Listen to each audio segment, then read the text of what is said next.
Chapter 821. Gao Yishan turned to look at the dilapidated city behind him. That was Qingtang Pass, which used to be the border between the Yun Nation and Dayo. After passing through that pass, they would enter Dayo's territory. Of course, Qingtang Pass was no longer used to guard the border. The entire Yun Nation had fallen under Dayo's shining steel saber. Gao Yishan looked at it for a while before slowly retracting his gaze and focusing on the queue. This was a team of thousands of people from hundreds of cities in the Yun Nation. It was filled with congratulatory gifts for Dayo's Empress, Qi Zixiao. Some of them were warlords, but some of them had just been appointed by Zi Donglai and didn't have much foundation. Replacing them were aristocratic families from various cities. These aristocratic families changed their allegiance faster than ordinary people. After the fall of the Yun Nation, most of them surrendered to Dayo without any backbone. As for sneaking into this team and heading to Dayo, it was easier than previously thought. Zi Donglai, who had killed countless people, only needed a list of names to let these people go to Dayo. He originally thought that they would carefully check everyone's identity, but they didn't. It seemed that Zi Donglai never thought that there would be people with ulterior motives mixed into this team heading to Dayo's capital. It wasn't that he didn't think about it, but he simply didn't care. No one could cause any trouble under the nose of dozens of spirit wheel experts, not to mention that Qi Zixiao, the fourth most powerful expert in the world, was sitting in the palace. With the release of the latest list of the world's experts, the news that Teng Yu, the fourth most powerful expert in the world, had died at the hands of Qi Zixiao, finally spread. Today, the first and second most powerful experts in the world had been in hiding for a long time. It was really surprising that the third and fourth most powerful experts were actually women. Now, countless people were guessing who would win the battle between the third and fourth most powerful expert in the world. In just a few years, Qi Zixiao had risen from the seventh most powerful expert in the world to the fourth most powerful expert in the world. These people who had died were all killed by her. One had to know that Qi Zixiao was only 26 years old. Gao Yishan touched his chest, where his goal was. As long as he could get Qi Zixiao to place this thing in the palace hall, the Yun Nation would still have a chance. After traveling for 3 days, the surrounding scenery had changed. A few people could often be seen measuring something on the side of the road. These people were aboriginals. This made them very curious as to what these aboriginals were doing in the wilderness. After traveling for another day, Gao Yishan saw the prisoners of war that were captured by Dayo. Groups of prisoners of war laid a layer of stones on the ground. Then, they used a mud-like substance to pave the road. There were also people who pushed a huge stone mill to flatten the layer of mud on the road. Although he did not know what the mud was, Gao Yishan immediately understood that the other party was repairing the road. He wanted to build a road from Dayo to the Yun Nation. This caused Gao Yishan's heart to tighten. He knew the significance of a smooth road. If this road was repaired, it would be faster to travel from Dayo to the Yun Nation. The righteous people in the Yun Nation would have a hard time, and it would be harder for them to overthrow Dayo. This was not something the barbarians would do. It must have been someone else's idea. He had heard that Qi Zixiao's husband was not an aboriginal. Perhaps it had something to do with him. As the convoy progressed, he saw more prisoners of war. All the prisoners would stop and look at the convoy when they saw it, as if they wanted to see if they could see familiar people. However, they were greeted by unfamiliar faces. However, what surprised everyone in the convoy was that there seemed to be something wrong with these soldiers who were captured by Dayo. In their imaginations, the captives were like the people in the mines, working endlessly. As soon as they stopped, they would be greeted by the whips and kicks of the aboriginals. Their expressions were numb, their eyes were devoid of color, and they wore tattered clothes. They couldn't even take a bath for several months, and their bodies were weak. However, the prisoners of war in front of them were not like this. Their clothes were indeed tattered and dirty. However, when they stopped and looked at the convoy, no one whipped them. After looking around for a moment, they lowered their heads and continued with their work. Their bodies were not weak and could even be said to be strong. It was not just one or two of them, but most of them were like this. The most important thing was that their expressions were not numb or lifeless. Instead, they looked like ordinary people. At most, they looked a little more fervent. After all, they saw visitors from the Yun Nation and people from their hometown, so it was easy to understand their gazes. However, it made the people in the convoy feel a little strange. It seemed that these people were a little different from the captives they had imagined. They had even thought that someone would rush over and beg them to save them. When there was no hope, seeing a convoy from their hometown was very likely to happen. This also made them nervous. If that happened, it was best to pretend not to see it. In the end, this did not happen. It was unexpectedly calm. Perhaps it was because most of these people were from the original army and were stronger. Well, it was a joke that the Yun Nation's army was strong. Even the people of the Yun Nation didn't believe it. Other than the original Western City Army, the other armies could be said to be a bunch of bandits. Perhaps these people were the Western City Army? That was possible. At the thought of this, the way everyone looked at those people changed. Although the Yun Nation was no more, the Western City Army still had a considerable position in the hearts of the people of the Yun Nation. After all, this was a real army. When they were resting, they realized that the accompanying Aboriginal guards didn't mind them coming into contact with the captives, so both sides naturally started to chat. However, what surprised the people in the convoy was that these captives weren't from the Western City Army. Most of them were city guards, and so were even ordinary people. This surprised everyone a little. As they continued to chat, there were more and more things that surprised them. First was the food.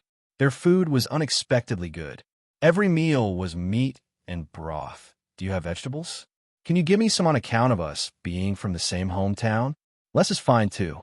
I'm about to vomit from eating broth. Although there are pumpkins and potatoes, they taste the same when stewed with meat. This made the faces of everyone in the convoy turn black. Many of them hadn't lived a life of eating meat for every meal yet. It was already good enough for ordinary people to eat meat once a year. Some low-level officials could only eat meat once a week to once a month. You guys are actually about to vomit from eating meat? Do the people of the Yun Nation and low-level officials not have better food than the captives? Then, they revealed some information about the captive camp. For example, there were 10 people in a small team, and the team leaders were all from the Yun Nation. There were 100 people in a platoon, and the platoon leader was an Aboriginal, while the deputy platoon leader was still from the Yun Nation. It could be said that they were managing themselves, so there weren't that many guards. For example, as long as they completed their work, they could rest for a while without being punished. Of course, they could also rest if they didn't finish their work. However, if they didn't finish their work at night, the entire team would be punished. For example, they actually had a little salary every month. Although it wasn't much, it was enough for them to buy 2 sets of clothes, the cheapest soap, and some miscellaneous grains to improve their diet. They could even buy 2 bottles of low-quality wine.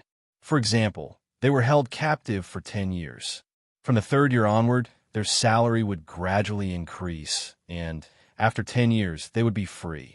Many people in the convoy had heard of this news, but hearing it personally from these captives and seeing their expectant gazes gave them a very different feeling. Gao Yishan listened calmly, but he frowned when he returned to the car. What these captives said made him understand one thing. The Aboriginals had changed. Although he had sensed it when he was in the Yun Nation, this feeling had never been as clear as it was now. They had changed their previous style.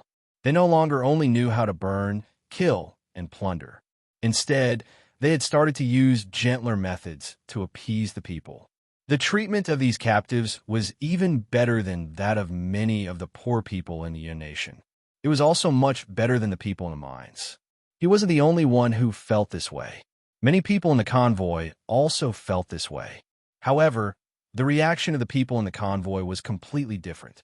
Everyone else was rejoicing. This change in the Aboriginals was a good thing for them. Half a day later, they finally saw the road that the captives had built. It was a straight gray hard road that seemed to be paved with a large stone slab. The carriage moved onto the road that had been completely solidified, and its speed more than doubled.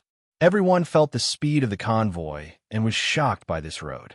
Even the Yun Nation would find it difficult to build such a road, but the barbarians had actually done it. The rest of the journey was sometimes in mud, and sometimes there was a paved road. According to the captives, this was called a cement road. The Aboriginals had divided this road into several sections and built them at the same time. The closer they got to Lon City, the more shocked everyone was. According to their calculations, the part of the road that had been repaired was more than 500 kilometers long. The total length would be more than 2,400 kilometers. What shocked them even more was the material used to build the road. In less than 2 years, they had built a road that was more than 500 kilometers long. It had to be known that the official roads of the Yu Nation had been built over hundreds of years. Chapter 822. We've arrived at Lon City. We're finally here. Gao Shan poked his head out of the carriage and saw a long black line appearing on the horizon in the distance. That was the city wall of Lon City. The Hao Nation had once invested a lot of manpower into this imperial city. However, the Hao Nation had vanished, and all that was left was Dayo. Gao Shan inexplicably thought of the Yun Nation, which had fallen into the same situation as the Hao Nation. If he failed, the Yun Nation would probably only appear in poems and history for people to evaluate in a few decades. Perhaps there would be future generations standing outside Wangjing City with the same feelings as him. It didn't take much effort to enter the city. The only thing that made the convoy unhappy was the contempt in the eyes of the Aboriginal soldiers. However, they could only bear with it. After all, they were the losers and were living under the eaves. Furthermore, the barbarians had looked down on them for a long time. They also looked down on the barbarians. The barbarians felt that they were weak and incompetent. They thought that the barbarians were all brawn and no brains. We won't lower ourselves to the level of beasts. Many people comforted themselves. Gao Shan watched all this quietly and suddenly felt a sense of sorrow. The military discipline of these barbarians was actually better than that of the Yun Nation. At least, they didn't have the arrogant style of the Yun Nation city guards. Not only did they let the convoy pass, but they also let the Aboriginal commoners pass with a wave of their hands. Thinking about the warlords and city guards of the Yun Nation who were full of grease, they would scrape off a layer of soil even if they carried a load of soil over. After spending some time passing through the city gate, everyone was attracted by the towering clock tower in the center of the city. Before entering the city, everyone could already see the towering building. After entering the city, they could finally see it clearly. "Look, that thing is moving," someone said doubtfully. "This seems to be a tool for keeping time." Very quickly, someone understood the purpose of the clock. This caused another wave of surprise. Is someone inside constantly turning those clocks? As soon as this was said, the Aboriginals who heard this looked at them as if they were looking at fools. Apart from the bell tower in the distance, the strangest thing was the 3 zhang tall poles erected by the roadside. There was one pole every 30 or 40 steps, with a horizontal arm at the top. If one covered the lower half of the pole with one's palm, one would see that the top was like a cross. At the 2 ends of the arm, there were 2 circular transparent covers. There was something inside the transparent cover. Everyone stared at it for a long time, but they still couldn't figure out what it was.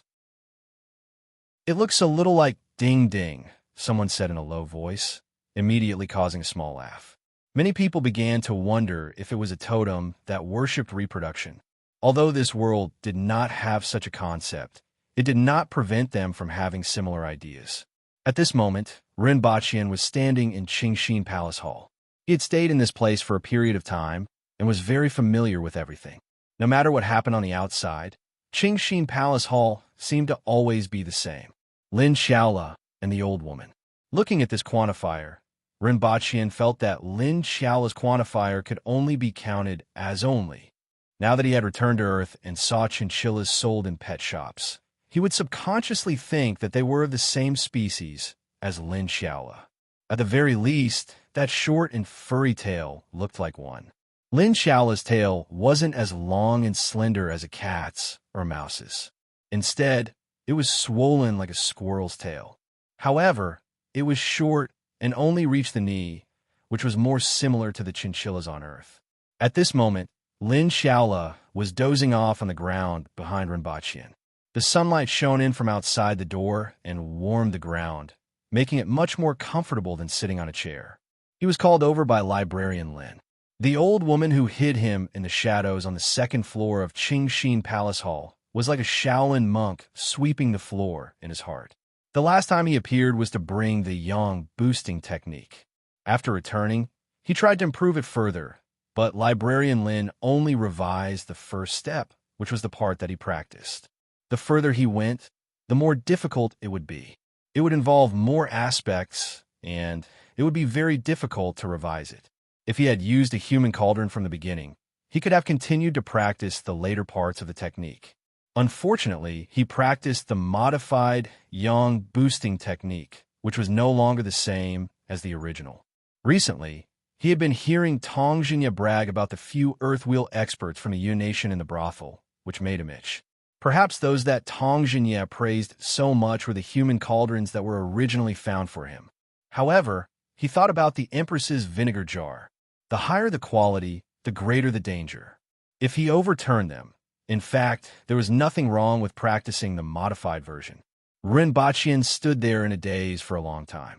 Supervisor Lin finally walked out of a room with 3 books in her hands and handed them to Rinpochian.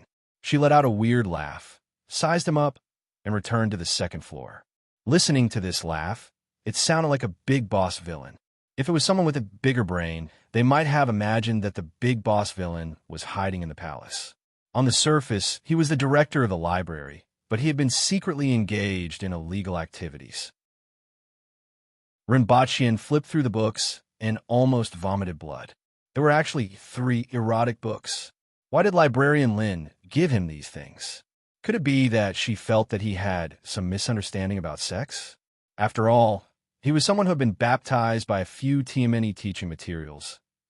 After flipping through a few pages, Rinpochian suddenly exclaimed in surprise. The 3 books in his hand didn't only contain erotic books, but also contained other content. There were also words below each picture.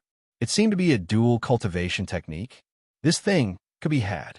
Librarian Lin only looked a little gloomy, but she was still a good person. After flipping through a few pages, Rinpochian stuffed the books into his arms and turned to leave. In the end, he stepped on something soft just as he turned. He didn't know when Lin Xiaola had rubbed against his foot. Rinpochian subconsciously covered his face with his arms. His wedding was in half a month, and he couldn't let her disfigure him no matter what. The 19 white bone claws that he expected didn't appear. Lin Xiaola jumped up and said, "You stepped on me, so I won't scratch you. Give me the candy." Rinpochian almost vomited blood again. He stretched out his hand and pointed at Lin Xiaola. His finger was almost poking the tip of her nose. Rinpochian trembled for a long time. Lin Xiaola had actually learned to cheat after staying on Earth for a year. Who taught her? Why didn't she learn from the good ones? Don't tell me you want to tell me that I don't have any candy and that I want my life? Lin Xiaola moved her face closer to Rinpochian's nose. She squinted her eyes and gave off a dangerous vibe. Rinpochian's fingers trembled for a long time. Not only did this fellow learn to cheat, but she also learned to answer first and act.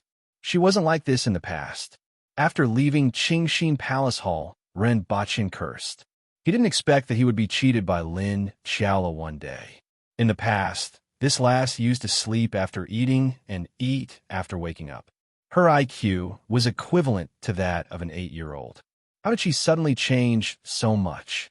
Wait, could it be the effect of her previous transformation? After she stopped eating the jade-wasted slaves, her ears and eyebrows shrank back and seemed to have changed back. However, there were some changes in other aspects. Did her IQ increase? Rinpochian turned to look at Qingxin Palace Hall and saw Lin Xiaola happily peeling the candy wrappers. It should be an illusion that her IQ had increased. It should be more suitable to say that she was driven to desperate action. There was nothing wrong with this phrase. Chapter 823. Rinpochian strolled back to Pingle Park, flipped through the 3 erotic books, and shamefully erected a flag. They were indeed treasured by the imperial family. The drawings were lifelike, and Rinpochian felt that they weren't inferior to those famous painters. For example, Van Gogh. The 3 books in his hands were much more realistic than his drawings. However, The main reason for erecting the flag was that he had been practicing the virgin technique ever since he was chosen by the Empress as her husband. Whoever practiced it would know. He didn't dare to sleep on his stomach because his bed would be full of holes when he woke up in the morning. After placing the erotic painting dual cultivation method on the table, Rinpoche thought of something else. The fertility rate of the Aboriginals was low. Part of the reason was that they liked to court death, and part of the reason was that it was difficult for them to reproduce because they were too strong.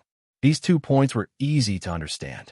For example, insects were born in piles of thousands. Amphibians and reptiles could give birth to dozens of children at a time. Although cats and dogs were born in litters, their numbers were also reduced to single digits. The higher the level of the creature, the lower the fertility rate. The Aboriginals were also humans, but they were much stronger than ordinary people. Therefore, it was understandable that their fertility rate was low. In addition to these 2 reasons, there was another important reason. The Aboriginals rarely clapped for love. Humans were creatures that were in heat all year round. The Aboriginals were the same, but they did it much less often than ordinary people. In this era, people in all countries went home at night to sleep and give birth. In the Aboriginals, they went home at night to sleep and beat their children. As a result, although the average lifespan of the Aboriginals was much higher than that of other countries, their fertility rate was pitifully low. Rinpoche couldn't do anything about the first 2 reasons. However, he could think of a way to solve the 3rd reason. However, he couldn't let anyone know that he was the one who did it.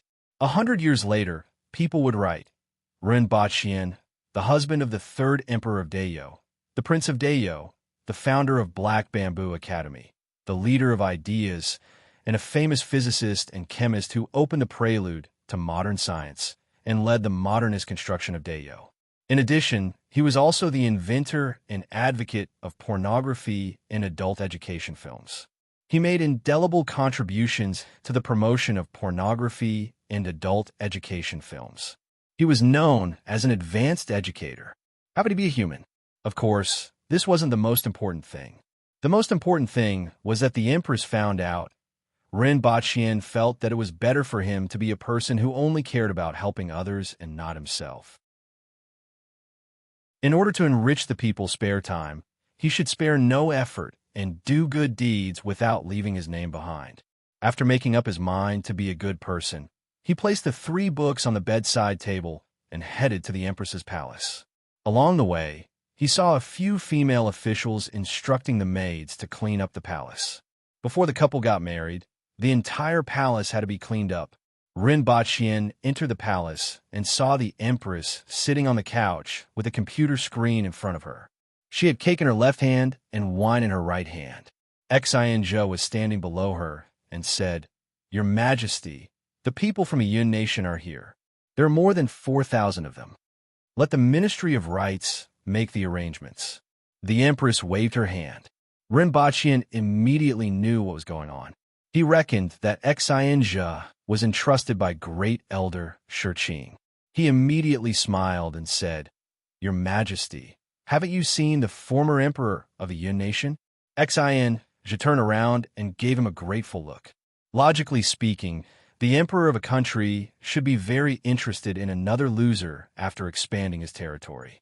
After all, at their level, it should be very satisfying to see another person of the same status submit to them and be able to control the other party's life and death. However, the Empress had been back for more than a month, but she didn't have the slightest interest in seeing the emperor of the Yun Nation and couldn't be bothered to pay attention to anyone who mentioned it. Now that the people from the Yun Nation who came to send gifts had arrived, the emperor was still in prison. It wasn't just the emperor, but also the Empress, concubines, and more than a dozen others. What's there to see? I'm not interested in a child emperor. The Empress's words almost made Rinpoche laugh out loud. Where did she hear this from? However, it was more accurate to say that the other party was a child emperor. He wasn't young, only 23 years old. He was promoted to the throne at the age of 11, and since then, almost all of the power had fallen into the hands of Zheng Qingmian. The title of emperor was just a title in name. If the Yun Nation hadn't been destroyed, This emperor might have come to his senses after 10 or 20 years, or continued living a befuddled life. There was always a chance. However, the Yun nation was gone now.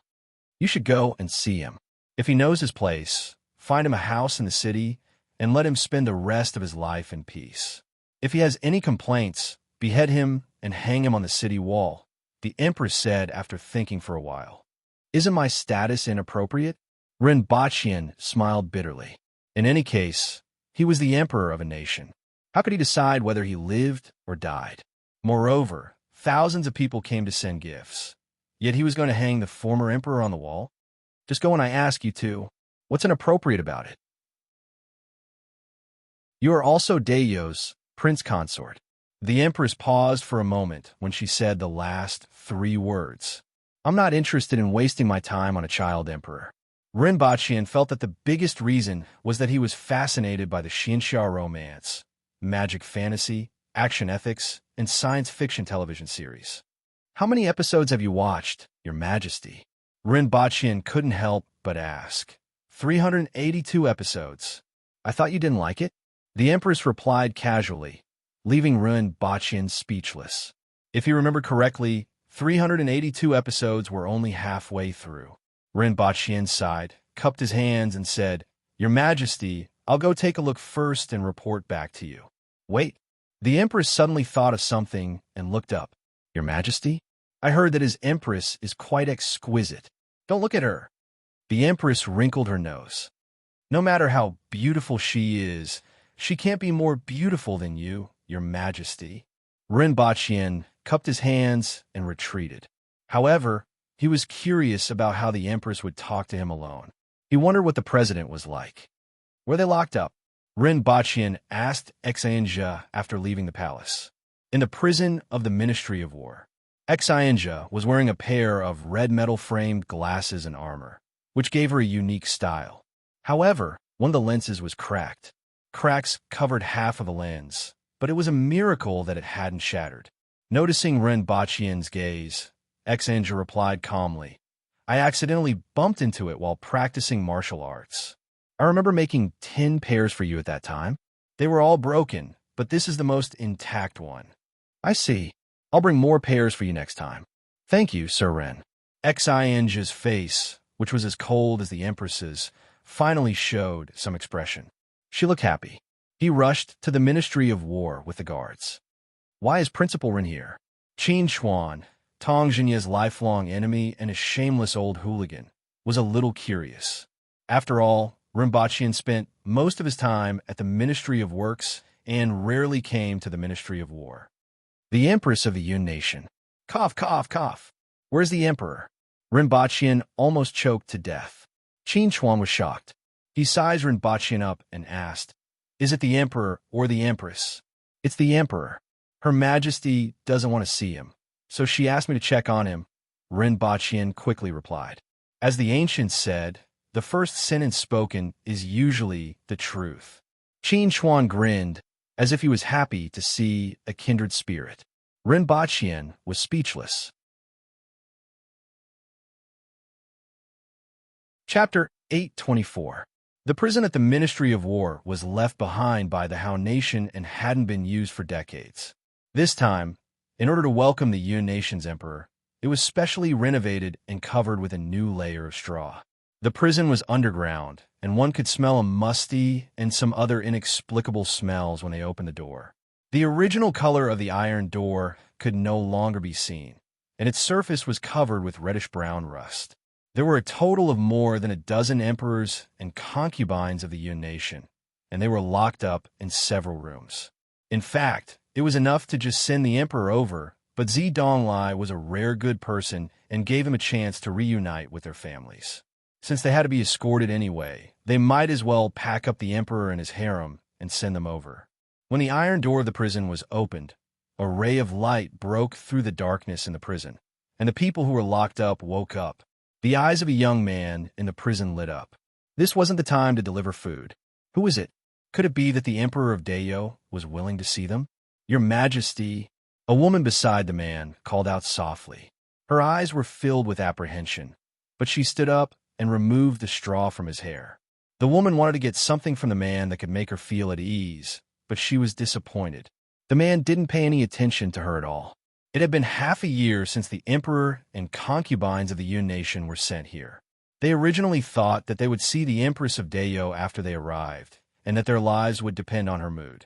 However, they didn't expect that Qi Zixiao wasn't in Lan City.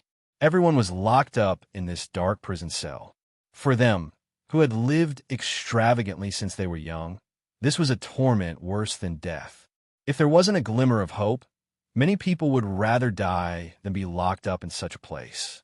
After waiting for a few months, the Empress finally returned to Lan City, and everyone thought that Qi Zixiao would see them immediately. However, they were disappointed and couldn't understand why Qi Zixiao didn't have any intention of seeing them after 1.5 months. This made them feel bitter and angry, as if they had eaten yellow lotus.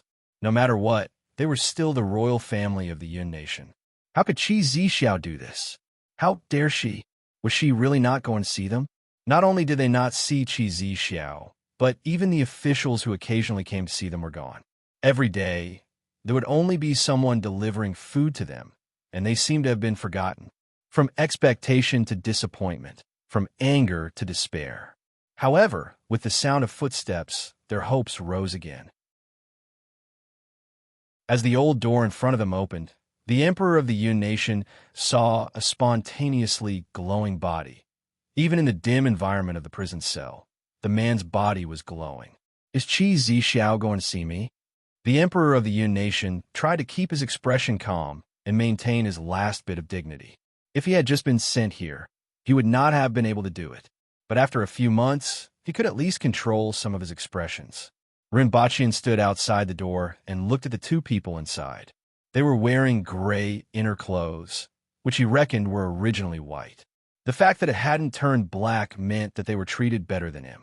It was a young man in his 20s. It was said that he was 23, but he looked even older than him. To be able to speak in such a tone, even after such a huge change, it seemed that the emperor was not as unbearable as the rumors said. This thought flashed across Rinpochian's mind as he subconsciously looked at the person behind the emperor. If the empress hadn't mentioned it at that time, he wouldn't have cared. However, when the empress mentioned it, it made him curious. His face wasn't clean, but it wasn't to the extent that his appearance couldn't be seen. He was a little younger than the little emperor. It was said that he was only 20 years old. His figure was not bad, and when he looked at him, there was worry in his eyes. Rinpochian only took a glance and was shocked. How could this face be considered exquisite? It was clearly unique. They had small eyes, big pancake faces, and sesame seeds were sprinkled on the pancakes. Was this the Empress of the Yun nation? Rinpochian immediately felt deep veneration for this little emperor. His sense of beauty was so twisted that it could reach the sky. Of course, one couldn't rule out the possibility that the emperor might seem muddle-headed on the surface, but he had great ambitions in his heart, and the empress also had Zhong Wuyin's talent. Then, he shifted his gaze back to the Yun emperor. Chun Dongsheng was a name that did not fit the identity of an emperor. Just like in Great Xia, the one who was killed by the stench was called Xia Bailong, and the new emperor was called Xia Yijiang. Her Majesty isn't going to see you. Rinpochian told the truth. Chun Dongsheng thought that Qi Zixiao was going to see him this time. He didn't expect to hear such a sentence. His face was covered with anger again. Why? Why are there so many whys? Rinpochian snorted. I'm here to see how you are doing here. When exactly is Qi Zixiao going to see me? Chun Dongsheng suppressed his anger and asked. She will see you when it's time, Rinpochian replied faintly. In addition, although you used to be the emperor of the Yun nation, you are now a prisoner. It seems that you still don't understand your current status by calling Her Majesty by her name. Chun Dongsheng's expression changed several times. Was he going to be locked up like this? Finally, he couldn't help but lower his head and close his eyes. I'm willing to surrender to the Emperor of Dayo and write a surrender letter in the name of the Emperor of the Yun nation. I hope to receive treatment that befits my status. After saying this, Chun Dongsheng's body swayed as if he had lost all his strength. Rinpochian sized him up again and said, I will report this matter to Her Majesty." When he closed the iron door again, he heard Chun Dongxing's loud voice saying, "If I personally write a surrender letter, many people in the Yun nation will listen to you." Ren Baqian shook his head slightly. What Qi Zixiao said was right. Such a surrender letter could indeed reduce a lot of resistance. After all, even the emperor had surrendered. What else could the people below do? This surrender letter could disintegrate the fighting spirit of many people. This should be Qi Zixiao's trump card in exchange for some conditions. Ren Baqian didn't expect him to throw it out before even seeing the Empress. It seemed that they had completely collapsed after being locked up for a few months. However, it was normal when he thought about it. After all, he was the emperor of a nation. He didn't even think that such a thing would happen to him, let alone encounter it. Even an ordinary person would be on the verge of collapse after being locked up for a few months, let alone an emperor who had grown up in the palace and hadn't experienced any storms. Out of curiosity, Ren Baqian didn't leave immediately. Instead, he went to the other cells to see the pale-looking concubines. These looked much more normal, at least much more normal than the Empress. After leaving the dungeon, Ren Baqian felt his whole body relax. The dungeon always felt a little oppressive, and even walking around in it made him feel uncomfortable. The feeling from the outside was much better. In particular, in order to welcome the Empress's wedding and coincidentally coinciding with the New Year, many Aborigines came from other places with a large number of rare items from the mountains. There were also teams from the Jing tribe and the Yun nation who came to deliver gifts. Lan City was almost overcrowded. There hadn't been such a lively time in the past 2 years. As the date of the wedding approached, the atmosphere in the city became more and more cheerful. At the same time, the increase in the number of people in the city was proportional to the number of fights, making the Public Order Bureau extremely busy. After returning to the palace, Ren Baqian reported the matter to the Empress. She looked at the computer screen and was speechless. Ren Baqian didn't know whether to laugh or cry. "Your Majesty, Your Majesty, Your Majesty," Ren Baqian yelled in her ear. Bang! Ren Baqian plastered himself to the wall again. Chapter 825. The news of Hong Wu's return finally drew the Empress's attention away from the TV series. After all, Hong Wu had helped her secure the throne back then, so she still had deep feelings for him. If he found out that she had been watching TV series, he would inevitably nag her. Although the Empress had already secured the throne and Hong Wu was no match for her, many things couldn't be measured this way. "If General Hong Wu wants to see you later, bring him here directly," the Empress said to Exija. As soon as Hong Wu entered the city, someone brought the news. After Exija left, Ren Baqian asked, "Your Majesty, what should we do with the former emperor of the Yun nation? How is the situation after you met him today?" The Empress asked. Ren Baqian looked resentful as he recounted the situation again. "He seems fine, but he is probably going to collapse after being ignored for so long. Is there anything you want to get from him? For example, a jade seal or some other treasure? I don't think you will dare to say no." "What do you want that for?" the Empress asked casually. The Yun nation was gone, so what was the use of the jade seal? If it was a rebellion, she might be interested in it, but she wasn't interested at all. As for his surrender, it's dispensable. My army can naturally suppress everything, the Empress continued. This will save us some trouble. After all, the Yun nation has existed for so many years, and many people are loyal to the royal family.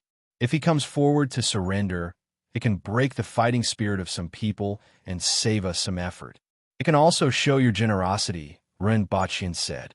In that case, it makes sense. It's fine to let him live the rest of his life in peace. Let him write a surrender letter and surrender in front of the palace in a few days. Let my people and the people of the Yun nation see it. After that, find a house for him to retire in and arrange some experts there. He might even be able to catch some fish, the Empress said after some thought. Got it, I will arrange it tomorrow. You can leave these things to others. The Empress raised her head and looked at Ren Baqian. In half a month's time, the person in front of her would be her husband. She would spend the rest of her life with him. Ren Baqian didn't say anything and let her look. He reached out and placed her hand in his palm. At present, Rinpoche's palms were twice the size of the Empress's. When he held her hand, it was almost enough to envelop her entire hand. Rinpoche glanced at the computer at the side and still wanted to tell the truth. "Your Majesty, you have changed." "Where?" The Empress raised her head and looked straight at him. Did he realize that she was treating him more gently? After all, they were about to get married. Moreover, he was quite satisfied with this person. "You are becoming more of a homebody." Rinpoche sighed. If she was on Earth, she would be an otaku. Fortunately, she's not a fujoshi. The Empress snorted and pulled her hand out of his bare paw. She looked at him coldly and wondered if she should paste him to the wall or the ground. However, no matter how much of a homebody His Majesty is, he is still the Majesty that later generations will call the Emperor of all ages, who said that the Emperor can't stay at home. Rinpoche's tone changed. There are so many emperors who don't step out of their doors. They can't even step out of the palace twice in their lifetime. What's wrong with Her Majesty watching TV series? What's wrong with being a shut-in? Who couldn't have some hobbies? If anyone dares to say no, I will be the first to slap him. The Empress muttered, "I feel that what you said wasn't good." "How is that possible?" "I'm speaking from the bottom of my heart," Rinpoche said righteously. "In any case, I don't think it was good." The Empress had always been an idealist. Bang! When Hongwu came in, Rinpoche was still trying to pull himself out of the wall. "Greetings, Your Majesty." Hongwu bowed as soon as he entered the room. His eyes were glued to Rinpoche. "General, you are back. It must have been a tough journey." The Empress laughed. Rinpoche worked hard on the wall for a long time. He used his elbow to enlarge the hole in the wall and was finally able to escape. He turned around and saw that there were several holes in the wall.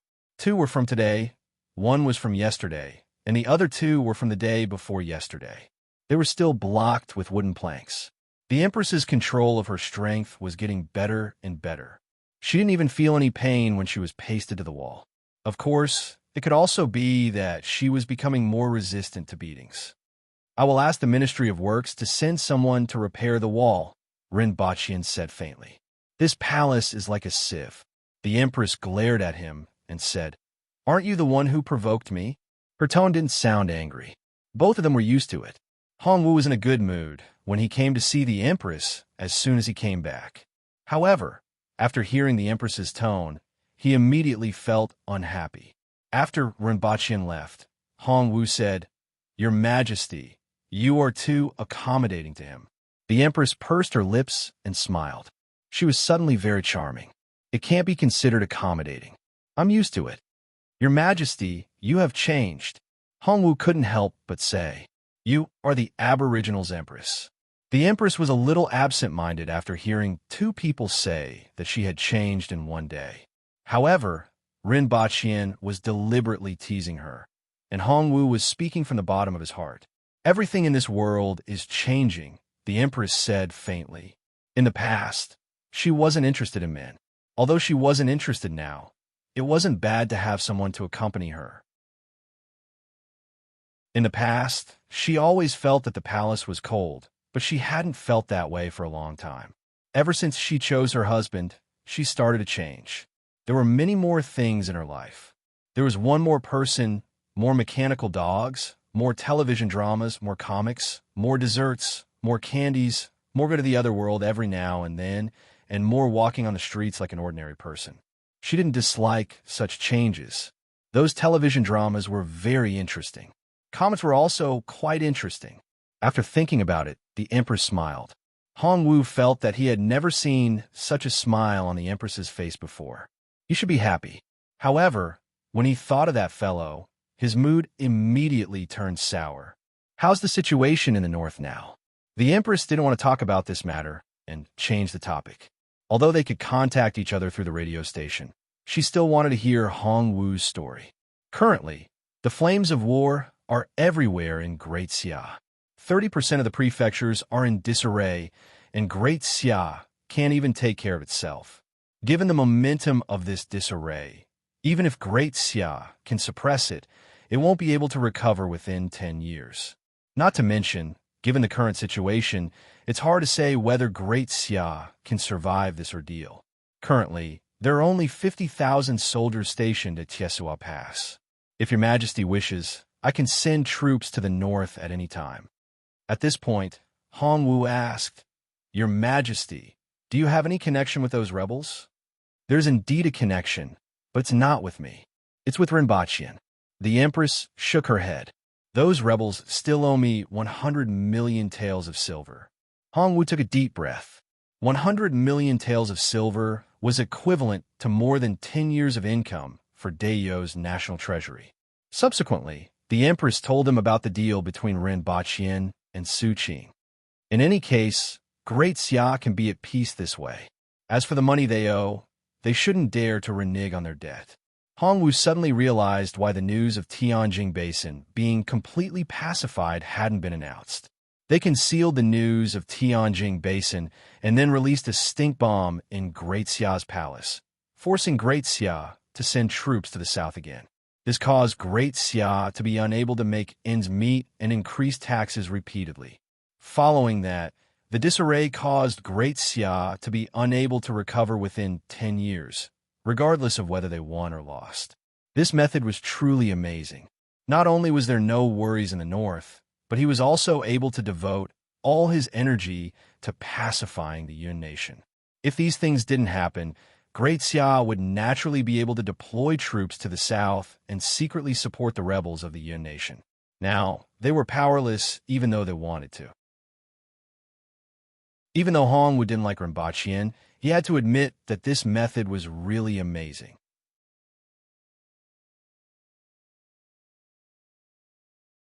Chapter 826. There were still 6 days to the new year and 7 days to the wedding. While the entire Lan City was in a state of jubilation, everyone from the Yun nation looked worried. They had been in Lan City for a week, but the Empress had yet to summon them. It wasn't a big deal for thousands of people to feed their horses. Even if their daily meals were several times more expensive, it was just a small amount of money to the people of the Yun nation. The reason why the Empress didn't summon them made them feel restless day and night. If the Empress didn't want to see them, their positions in the Yun nation would be unstable. Even if he was in charge of a city, he might lose his head one day under the iron hooves of the barbarian army. Perhaps they didn't even need the barbarian army. As long as the news got back, the rebels would take their heads first. Mr. Lin, what do you think of the current situation? The few of them sat together and discussed softly. Most of the people in this group were the sons of the first wives of various cities or aristocratic families.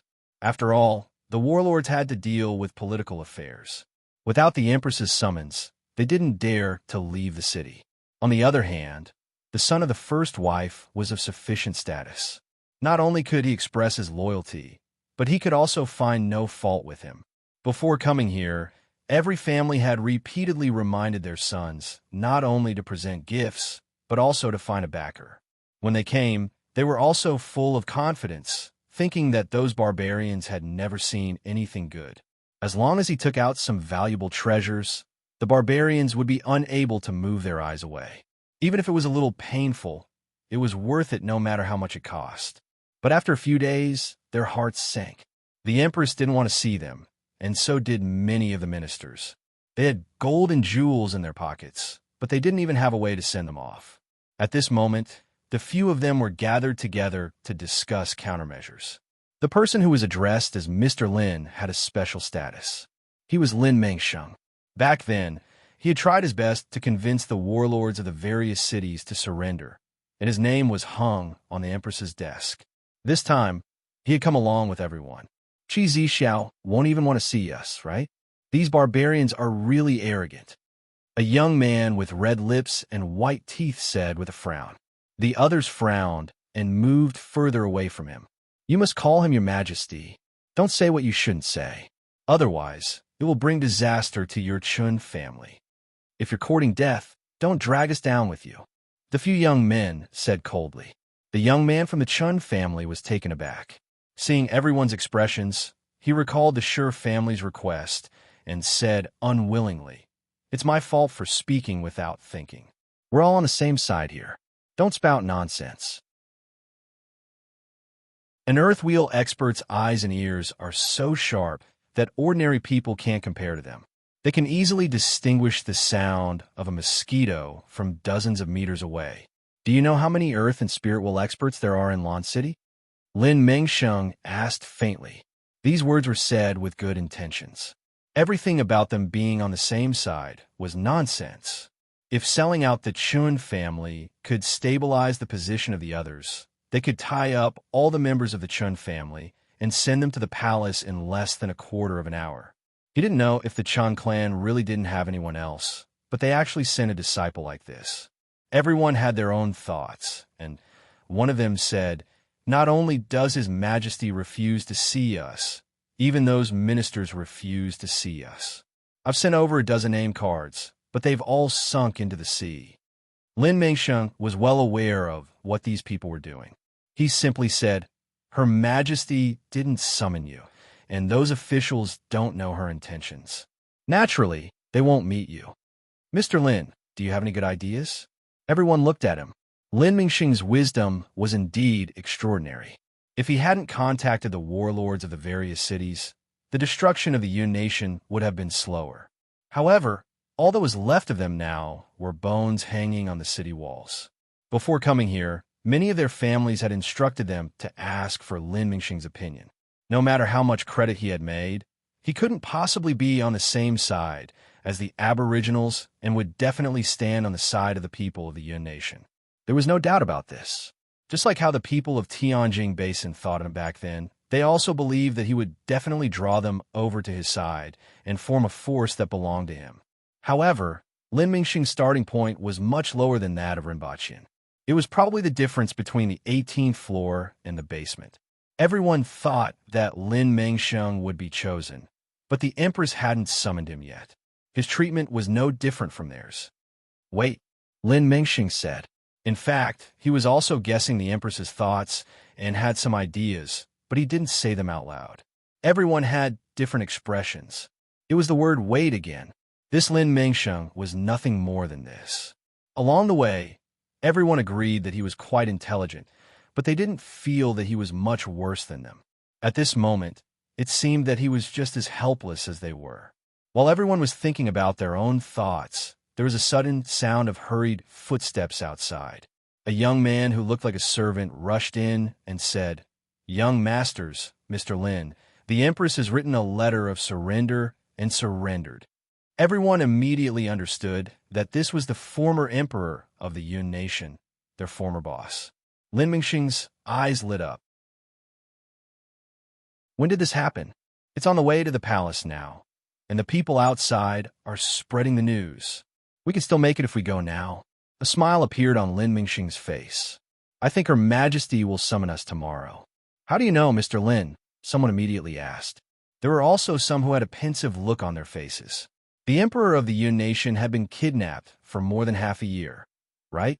These days, everyone had carefully inquired about it, but they didn't get any useful information. Now that there was suddenly news of the emperor's surrender, it was going to be a good show. It was a good show for the people of Dayo and the Yun nation, but it was also a good show for them. "Mr. Lin, do you want to go take a look?" a young man asked. "You guys go ahead, I won't be going." Lin Mengxing shook his head.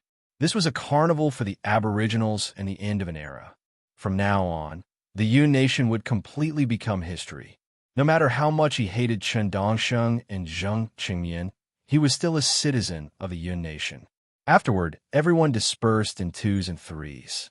Some people returned to their rooms with a sad look on their faces. Some people remained calm and headed to the palace. Just as Lin Mengxing thought, this was a carnival for the Aboriginals. Even though the Yun nation had been completely occupied more than half a year ago, the surrender of the emperor of the Yun nation seemed to be useless. Regardless of whether he surrendered or not, the Yun nation had already become history.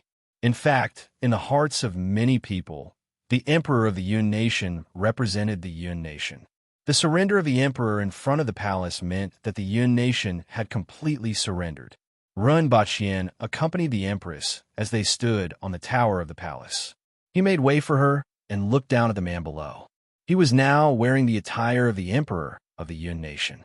After all, it didn't look good for him to submit the surrender in a prisoner's uniform. Although everyone knew that he was the emperor of the Yun nation, he was lacking a lot of things without that set of clothes. This was probably the last time he would wear it. With the importance of Emperor Yao, you are the master of the crusade. Your strategies are godlike, and your authority is unparalleled. I dare not compare to the generosity of Emperor Yao and the benevolence of the people. Chun Dongsheng stood in the square in front of the palace, and his voice was spread throughout the audience through a loudspeaker. From Chun Dongsheng's clothes to the position where he surrendered, Chun Dongsheng surrendered in front of the palace. The Empress accepted his surrender at the top of the city wall, and the loudspeaker. All of this was naturally arranged by him. Ren Baqian even helped him polish up his surrender form a little. With this sentence, "Today I, Qin Dongsheng, beg for forgiveness." Thank you for listening. The curtains completely fell on the Yun nation. In Lan City, wild cheers resounded through the sky. That night, a grand banquet was held in the palace. The two old men, Tong Jinye and Qin Chuan, stripped naked, revealing their muscles. They wore animal skins below their waists and wrestled in the banquet hall. Hong Wu stripped his upper body, grabbed Ren Baqian's neck, and forced him to drink 5 kilograms of sorghum wine. Gulp, gulp, I'm going to, gulp, drown, cough, cough. Before Ren Baqian fainted, he firmly believed that Hong Wu was definitely doing this on purpose. He looked at the Empress with his hazy eyes for help, only to see her drinking by herself and smiling at him from time to time.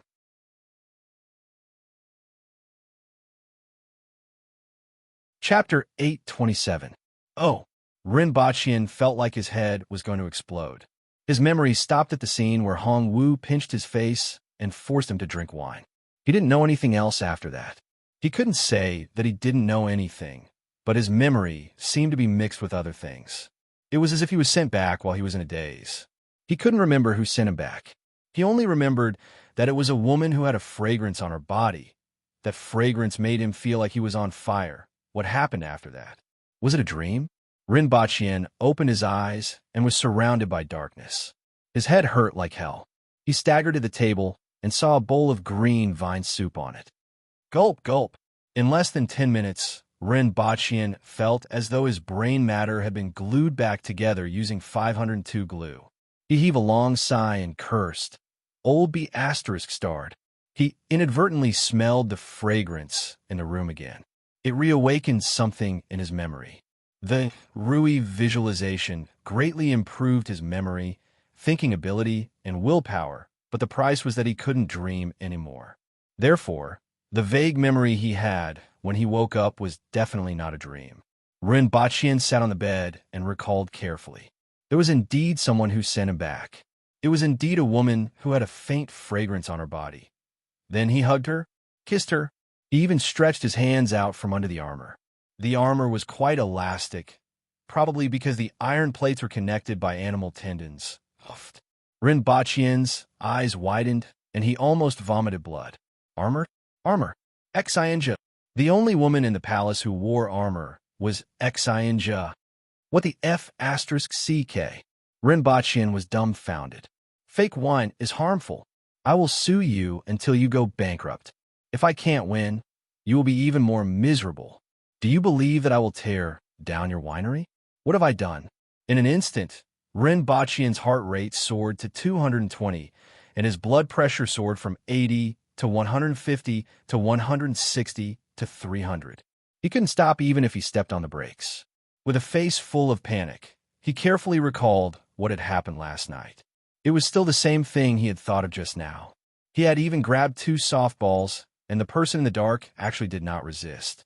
Furthermore, after he had grabbed those 2 balls, the fragrance on the body became even stronger, as if he had poured oil on the fire.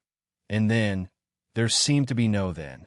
It should be that step. This was probably the only heartwarming scene in this thriller. He fell into a deep sleep. That should be it. That must be it. Following which, Ren Baqian's face wrinkled up and became vexed. How could such a situation happen? He could only say that he had been holding it in for too long. This time, Hong Wu, that old bastard, had forced him to drink too much. Furthermore, Xianja's brain lacked some common sense. She didn't have much of an idea in this aspect, from the way she calmly came out of the shower, to the electric shock experiment, to the way she changed her clothes in front of him. This could be seen from the past. Then she probably wouldn't take what happened back then to heart, right? No one should have noticed this. Who sent the green vine soup? In the little bit of memory he had left, there didn't seem to be another person, Xinja, or was it sent later? Both are possible. In other words, the Empress probably wouldn't know about this, as long as no one else found out. Otherwise, Rinpoche thought about the Empress's reaction after finding out about this. There was a 99% chance that she would look at him coldly with eyes full of disappointment and hatred. Then she would casually say, "Take him away and behead him, both of his heads together. Then imprison him under the palace to accompany his Eru." Ha, that won't happen. Rinpoche laughed dryly. The Empress probably wouldn't know about this. Furthermore, was this considered a drunken gaffe? Those who don't know can't be blamed. Did he ever tell the Empress this sentence? At most, he would be considered a dead body, right? Rinpoche struggled in his room for half the night. When the next morning came, he pretended to be calm and went to see the Empress to see her expression. He looked as calm as an old dog, but in fact he was panicking. Any man who got drunk and rolled in the sheets with his wife's best friend a few days before his wedding would be panicking. Even though it wasn't his wife's best friend and they didn't roll in the sheets, the Empress wasn't an ordinary woman. If the Empress's expression wasn't good, his heart would probably race. The Empress had just gotten out of bed and hadn't combed her hair. When she saw him, she smiled and said, "I saw you drinking happily with the general yesterday. Your Majesty, it was the general who was happy, not me. That was forcing him to drink, not drinking." Rinpoche heaved a sigh of relief and put on an expression as if he had been cheated. In any case, the more he cried, the better. If the matter was exposed in the future, the Empress wouldn't blame him too much. After all, he was the victim. If the situation allowed it, he would have cursed all 18 generations of Hong Wu's ancestors. It doesn't matter. I don't know why, but he always has some resentment in his heart. After forcing you to drink, the knot in his heart will be untied. The Empress smiled. The knot in his heart has been untied, but the knot in my heart can't be untied furthermore. She isn't his daughter, so what kind of resentment does he have? Rinpoche accompanied the Empress for breakfast and then went to the academy with the guards. Not long after he left, he saw Xinja patrolling over from somewhere else. Rinpoche's heart thumped as he stepped on the accelerator again. "General Xinja," Rinpoche greeted her calmly. Xinja pushed up her glasses, nodded at him as a greeting, and walked past him with the guards.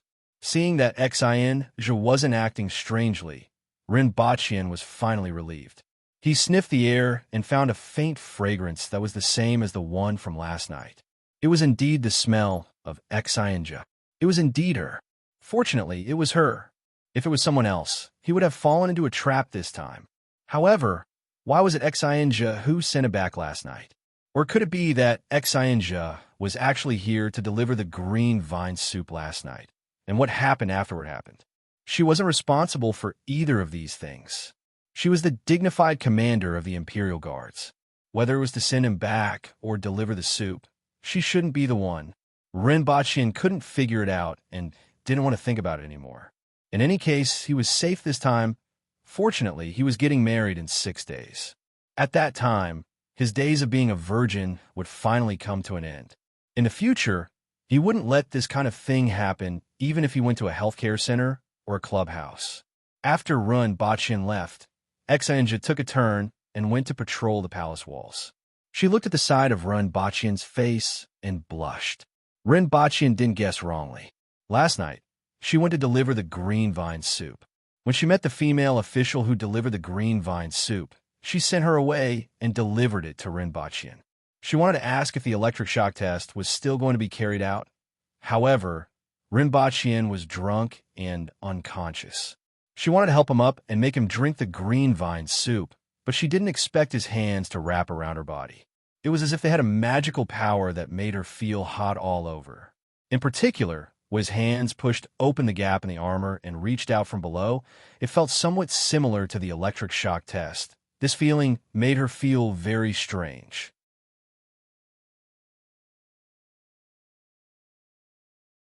Chapter 828. The Emperor of the Yun Nation, Chen Dongsheng, was conferred the title of Duke Anil, the only marquis in Dayo. It was the one that Liu Chan was conferred. Needless to say, this was also proposed by him. This title explained everything. In the future, he would be able to know his place, enjoy peace, and live a stable life. For Chen Dongsheng, this was a good thing. At least, it was much better than the previous dynasties where the entire royal family was exterminated. When the people of the Yun Nation heard this news, they had to admit that the Empress was generous this time. This also made everyone believe that the aboriginal style of doing things had indeed changed. The turning point for this change seemed to be the Empress's engagement 3 years ago. Since then, Dayo had been slowly changing. Compared to the barbaric and savage aboriginals of the past, such a change was a good sign for them and made many people feel at ease. Whether it was those who went to the scene to watch or those who waited at the residence, they were all relieved to know that Chen Dongsheng had been conferred the title of Duke Anil. Then, news came that the Empress wanted to see them. It was just as Lin Mengsheng had said. This was another piece of good news. Out of the 4,000 to 5,000 people, only about 400 went to the palace. They were the legitimate sons of the warlords, a few from the aristocratic families, and people like Lin Mengsheng, who were the focus of attention. In addition, there was also a person called Gaoi Shan. Everyone felt a little strange and didn't know where he came from. After asking around, they only knew that he came with the people from Xinyang City. Hundreds of people waited in front of the palace for the whole morning and were brought in when it was almost noon. As soon as they entered the hall, they saw a heroic-looking lady in red sitting at the top with a golden crown casually placed on the table. On both sides stood dozens of burly men and enchanting and wild women. All of them looked at them with threatening, provocative, and contemptuous gazes. The group of people immediately broke out in a cold sweat. The dozens of people on both sides were all spirit wheel experts. It could be said that Dayo's imperial court was the most powerful among the countries. If they were to fight with only these people in the imperial court, Dayo would dare to say, "I can fight 10 of them." After all, their country was based on knowledge and ability. In Dayo's imperial court, martial strength was the hard standard. Without enough martial strength, one wouldn't even have a chance to speak in the imperial court. Naturally, there was nothing much to say about meeting the Empress.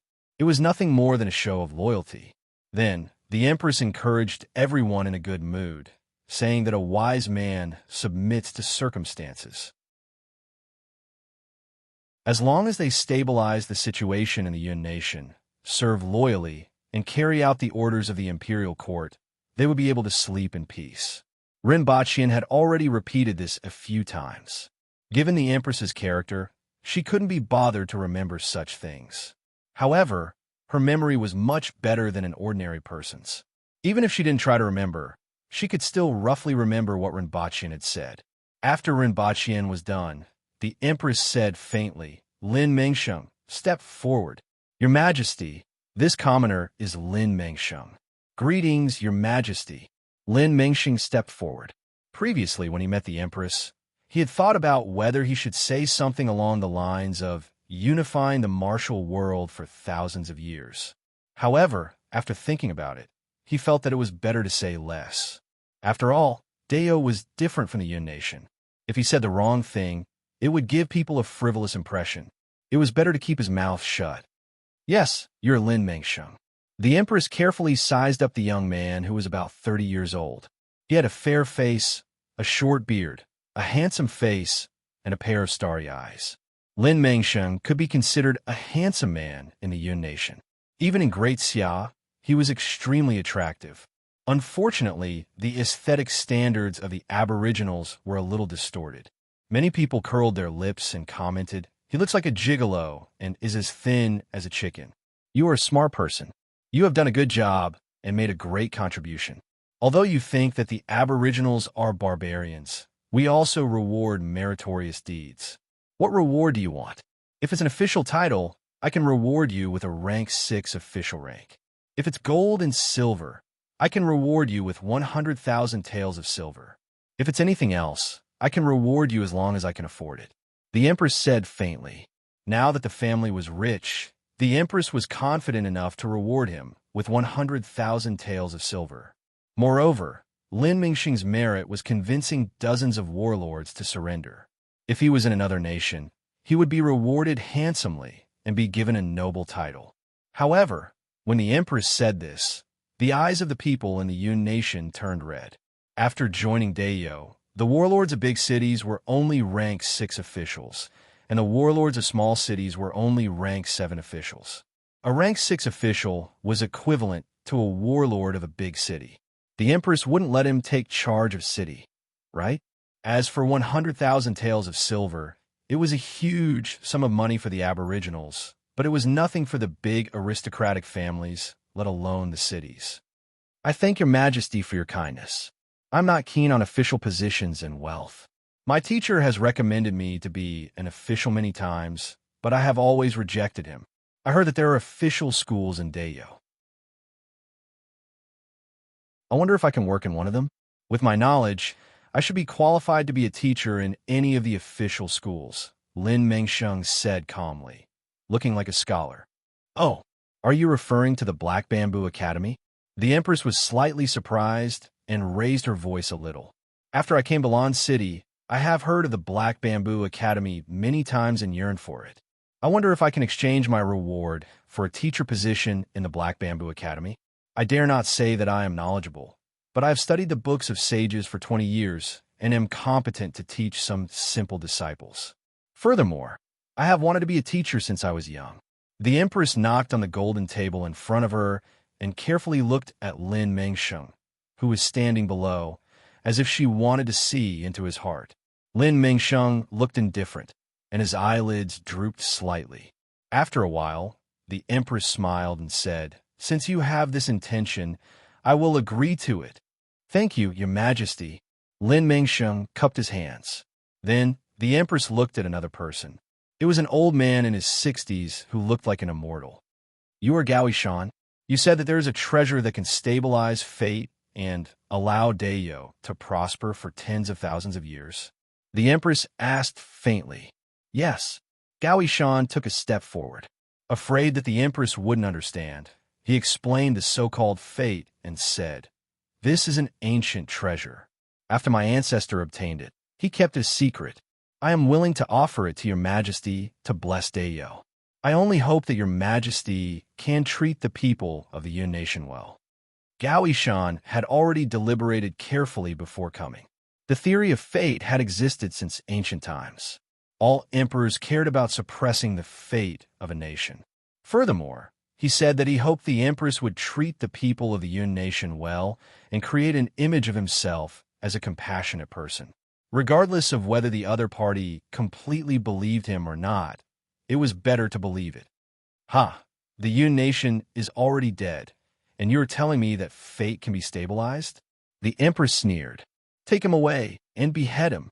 When the guards outside heard this, they felt indescribably comfortable. They hadn't beheaded anyone for a long time. "Your Majesty, please listen to me. After my ancestor obtained this treasure, he kept it a secret and didn't offer it to the royal family of the Yun Nation. He said that the foundation of the royal family of the Yun Nation is unstable and can't bear this treasure. Now that Dayo has occupied the Yun Nation, they have 2 places as their foundation and must use this treasure to stabilize their foundation." Gao Shan immediately shouted, "The human race is already dead, and you are telling me that fate can be stabilized?" The Empress sneered. "Behead him." If this treasure was really that useful, would the human race have been driven here with only 100,000 survivors? These words could be used to deceive others, but not her. Did she really think that she was that easy to deceive? Many people from a Yun nation heaved a sigh of relief after leaving the palace. Although the Empress was extraordinarily beautiful, she killed without batting an eyelid, which was really terrifying. Many people looked at Lin Mengsheng, who walked out from the side, strangely.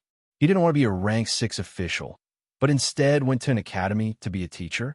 The principal of the Black Bamboo Academy wasn't seen in the court today. From this, it was obvious that although he had been chosen as the husband, his status wasn't high. Why did he still jump into that trap? After a long time, when they returned to their accommodation, someone suddenly reacted. Lin Mingxing's move is brilliant. What do you mean? Think about it. Dayo only has one official academy. Don't you know what kind of people come from it? They're officials. Dayo isn't like Great Xia or the Yun Nation, which has many academies. There's only one such academy in the entire Dayo. In the future, all the officials from the academy will have to call him teacher. His status will naturally rise, and it won't just be limited to the Black Bamboo Academy. Come on, I heard that only those who aren't talented are sent to that academy.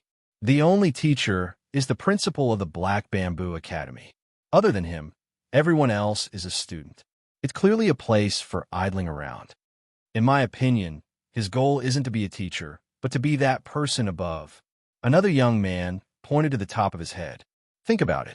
The principal of the Black Bamboo Academy was chosen as the husband by that person.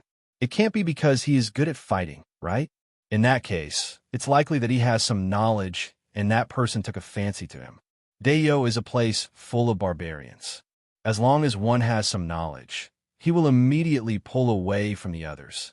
Even in the Yun Nation, aren't those famous scholars pursued by women everywhere?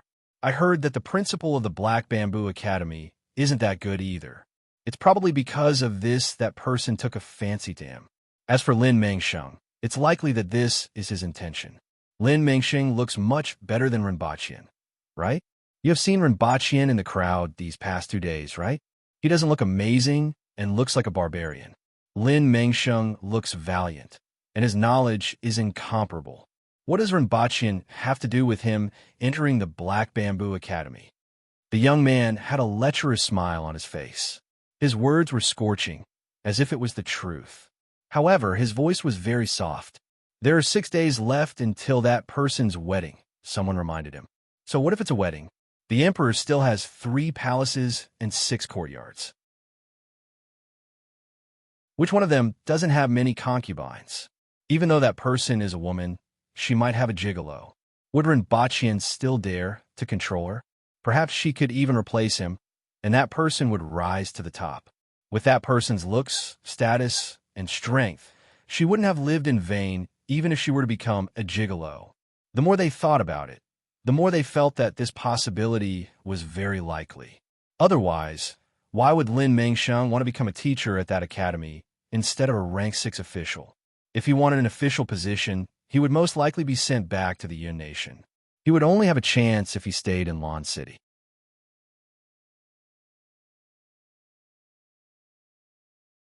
Chapter 829. Check all the equipment again.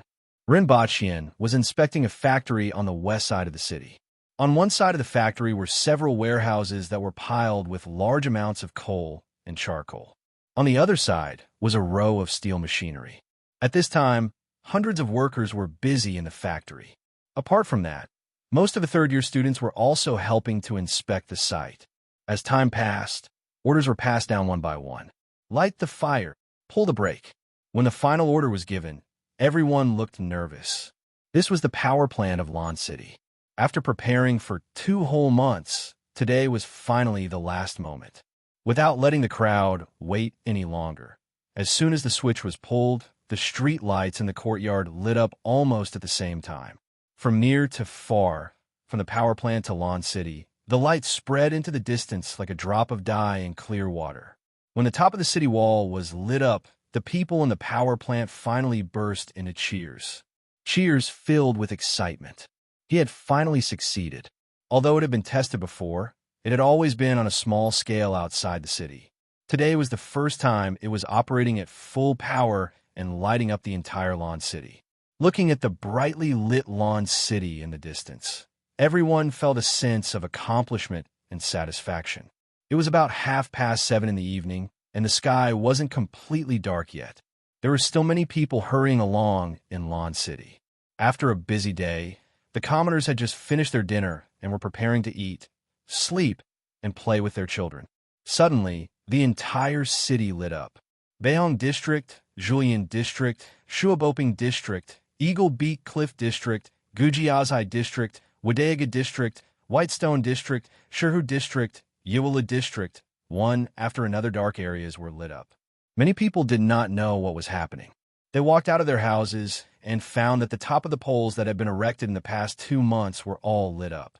Each of the glass orbs was shining brightly. When Tong Jingye heard the servants shout, he walked out of the courtyard and saw that the top of the electropole in front of his house was sprinkling light in all directions. His face immediately lit up. They had finally succeeded. "Extinguish the lanterns in front of the door," Tong Jingye shouted. Yes. As the lanterns in front of the mansion were blown out, the 2 street lamps that were 40 steps apart were enough to illuminate a large area in front of the mansion and the front yard of the mansion. "All right. Good. Good." Tong Jingye stroked his beard and laughed heartily. "This is the one that Lan and the others made?" A middle-aged couple walked out, a look of surprise on their faces. "That's right. Follow me to a higher place to have a look." Tong Jingye laughed heartily as he jumped to a high place and looked into the distance. He saw that everything within his line of sight was lit up. People in the surrounding mansions jumped to a higher place to see the magnificent scenery of the city. The people of the city jumped to a high place to see the magnificent scenery. In the entire city, the high ground was packed with people. Everyone from the Yun Nation walked out of their rooms one by one and looked at the streetlights that were lit up one by one in shock.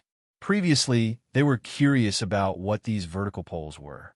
After asking around, they found out that they were made by the Black Bamboo Academy.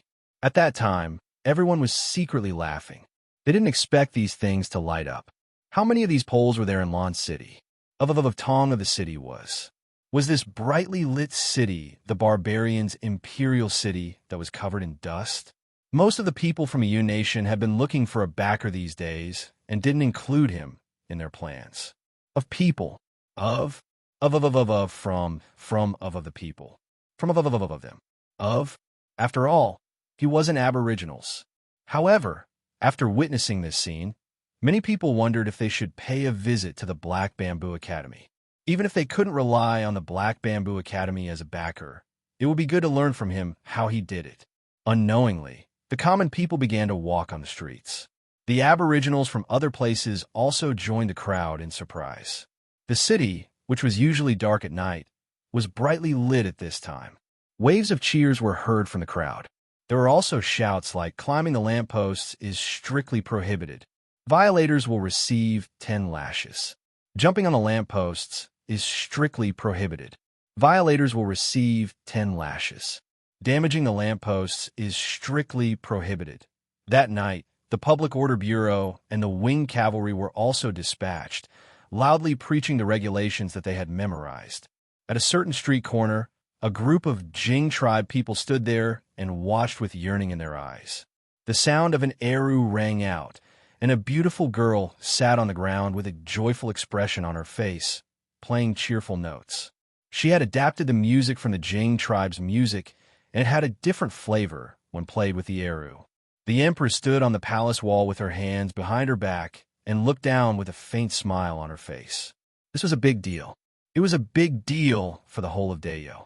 It was an achievement that could even make an emperor feel satisfied. "Your Majesty, it's so beautiful." Qing Yuan and Hong Yuan followed behind with stars in their eyes. Xin just stood in the dark and looked at the lights in the distance. She thought, "I heard them say that this is electricity. After receiving electricity, it can emit light. Is this also why Principal Ren's body emits light? No wonder when he touched me, I felt like I was being electrocuted. Ren Baqian didn't know that he was being treated as a human generator. Seeing that the street lights in the city were successfully powered for the first time, Ren Baqian was full of excitement. Although he was used to it on Earth, he had to do it himself in this world. It wasn't easy. He then hurried back to the palace and didn't know if the Empress had eaten. On the way back, he admired the scenery of Lan City and finally squeezed through the crowd to return to the palace. When he arrived at the Empress's quarters, he saw a hot pot, a table full of meat and wine bottles. Your Majesty, it's a success. The sky is full of stars. Did you see it? Rinpoche laughed. I saw it just now. The Empress smiled. Your Majesty, can you give me a reward? Rinpoche leaned over and chuckled. Seeing the big, bald man's expression, the Empress almost burst out laughing. She managed to suppress it with great difficulty, but she couldn't hide the smile on her face. She let Rinpoche's face get closer and closer to her mouth. The gentle touch made Rinpoche's heart beat rapidly. The Empress didn't mind his kisses now. After all, there were only a few days left before the wedding. Every time, Rinpoche would feel like he was kissing a rare treasure. That palpitating feeling wouldn't subside no matter how many times he kissed her. Then, Rinpoche was violently pushed away. The Empress raised her eyebrows and asked, You didn't brush your teeth today?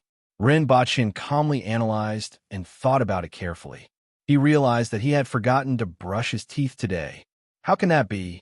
It might be because I ate the stinky eggs they brought at the power plant today. Rinpoche looked wronged. Stay away from me. Otherwise, I'll beat you up. The Empress looked even more disgusted. Rinpoche was chased all the way to the other side of the table. The Empress glared at him a few more times before eating. Halfway through the meal, she casually said, I found a teacher for your school. Rinpoche was slightly surprised. Your Majesty, are you talking about a teacher? Yes, I didn't find him. He took the initiative to go. Do you still remember that person called Lin Mengsheng, the one who convinced many warlords to surrender?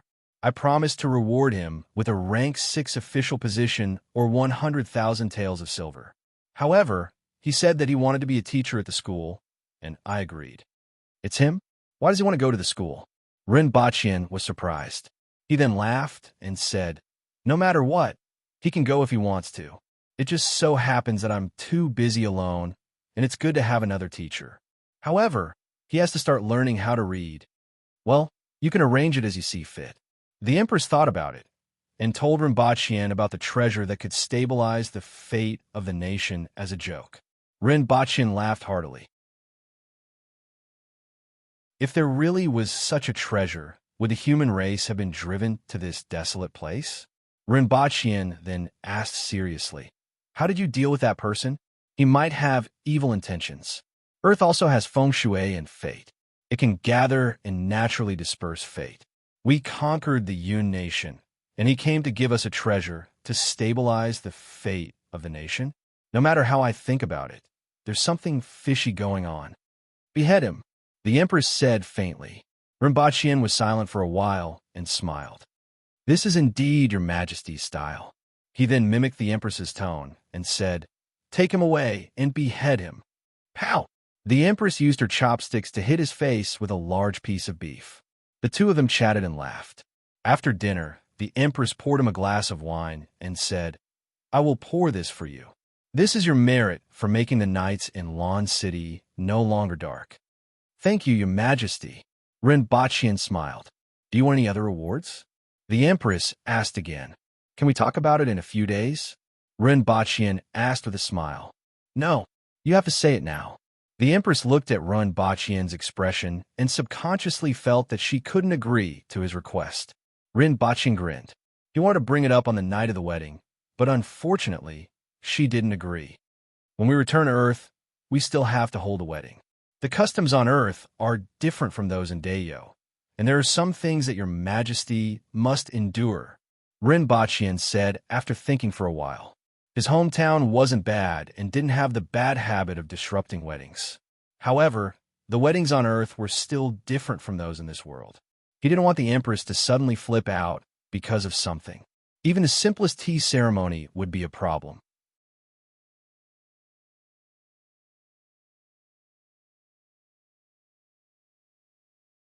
Chapter 830.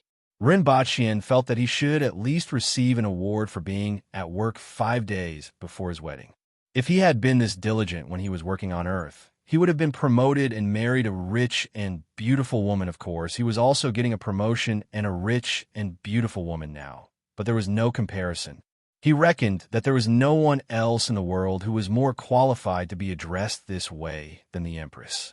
On the one hand, it was for the sake of the students. After all, they missed a lot of classes, and he wouldn't rest as long as he could attend classes. This wasn't an individual's case. Rather, it was a common trait among the Aboriginals. They weren't like the majority of ordinary people who had been obliterated by life. Due to their strength, the Aboriginals had a relatively rich psychology of exploring everything. Furthermore, they had an extremely strong motivation to act. As a result, the Aboriginals were obsessed with courting death. For example, the electric poles. Even though the Public Order Bureau and winged cavalry warriors were arranged to read out all kinds of prohibitions under every electric pole in the city last night, they still couldn't be considered courting death. Last night, the Public Order Bureau whipped people from dark until this morning. It was said that 90% of the criminals wanted to climb up the electric poles to see what was on them and why they were glowing. The other 10% wanted to push down the electric poles to see if they would still light up. Fortunately, Rinpoche had anticipated this situation.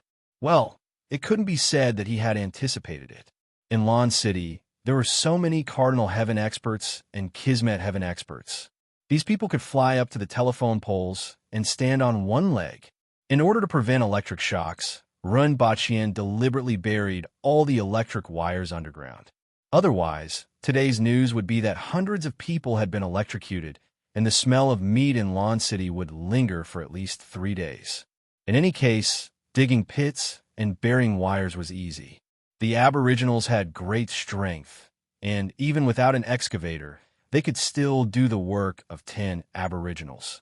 An ordinary person digging a pit that was 1 meter wide and 1 meter deep could easily dig 10 meters in a day. Within 2 months, they had dug a tunnel in Lon City. If it wasn't for the fact that it was too late, Rinpoche would have asked them to dig a sewer. The Aboriginals were full of curiosity and were full of action, and so were the students of the academy. They were curious about everything, which was an important characteristic of scientific exploration. Therefore, Rinpoche still had high expectations for these students and naturally seized the time to teach as much as he could. At least, he felt that he was quite qualified to be a teacher. Other than the students, it was also because someone was coming today. Rinpoche saw him at the entrance of the school. He was dressed in plain embroidered clothes, had a bun on the top of his head, a pale face, a short beard, sword-like eyebrows, and starry eyes. He was just a little less skinny than Rinpoche when he was younger. Since he was waiting here early in the morning, he must have inquired about the time he would arrive. Lin Mengsheng pays his respects to Principal Run. Lin Mengsheng calmly greeted him. Rinpoche was sizing him up, and he was also sizing him up. He had a big bald head, and his build was similar to that of the Aboriginals. He had big shoulders, a round waist, and a fierce-looking face. Actually, he looked more delicate than the Aboriginals. After all, his foundation was there. Even if the husky had grown fat, it would not look like a Tibetan Mastiff. Yes, you're Lin Mengsheng. Come in with me to talk. Rinpoche looked her up and down and said faintly. After bringing Lin Mengsheng into the office, Rinpoche sat on the chair and casually took out the gun to fiddle with. It wasn't to intimidate Lin Mengsheng, as Lin Mengsheng didn't know what it was. It was just a small habit. When he first came here, he relied on this thing to save his life. Although he didn't need it now, he would take it out and fiddle with it every time he sat here. It was just like someone holding 2 walnuts in their hands. I heard from Her Majesty that you want to be a teacher here. Before we talk about anything else, please satisfy my curiosity. Why did you want to come here? Rinpoche asked casually. Lin Mengsheng stood in front of the table and smiled.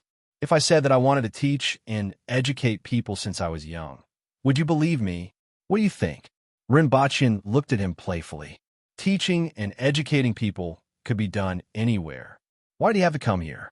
Lin Mengsheng changed his tone and said, they guessed my various motives, and some even guessed that my target was Her Majesty. At this point, Lin Mengsheng paused and seemed to be observing Rinpoche's reaction. It had to be said that he was quite courageous to stop at this point. If it were someone else, he might have been dragged out and beheaded. Rinpoche had a profound smile on his face.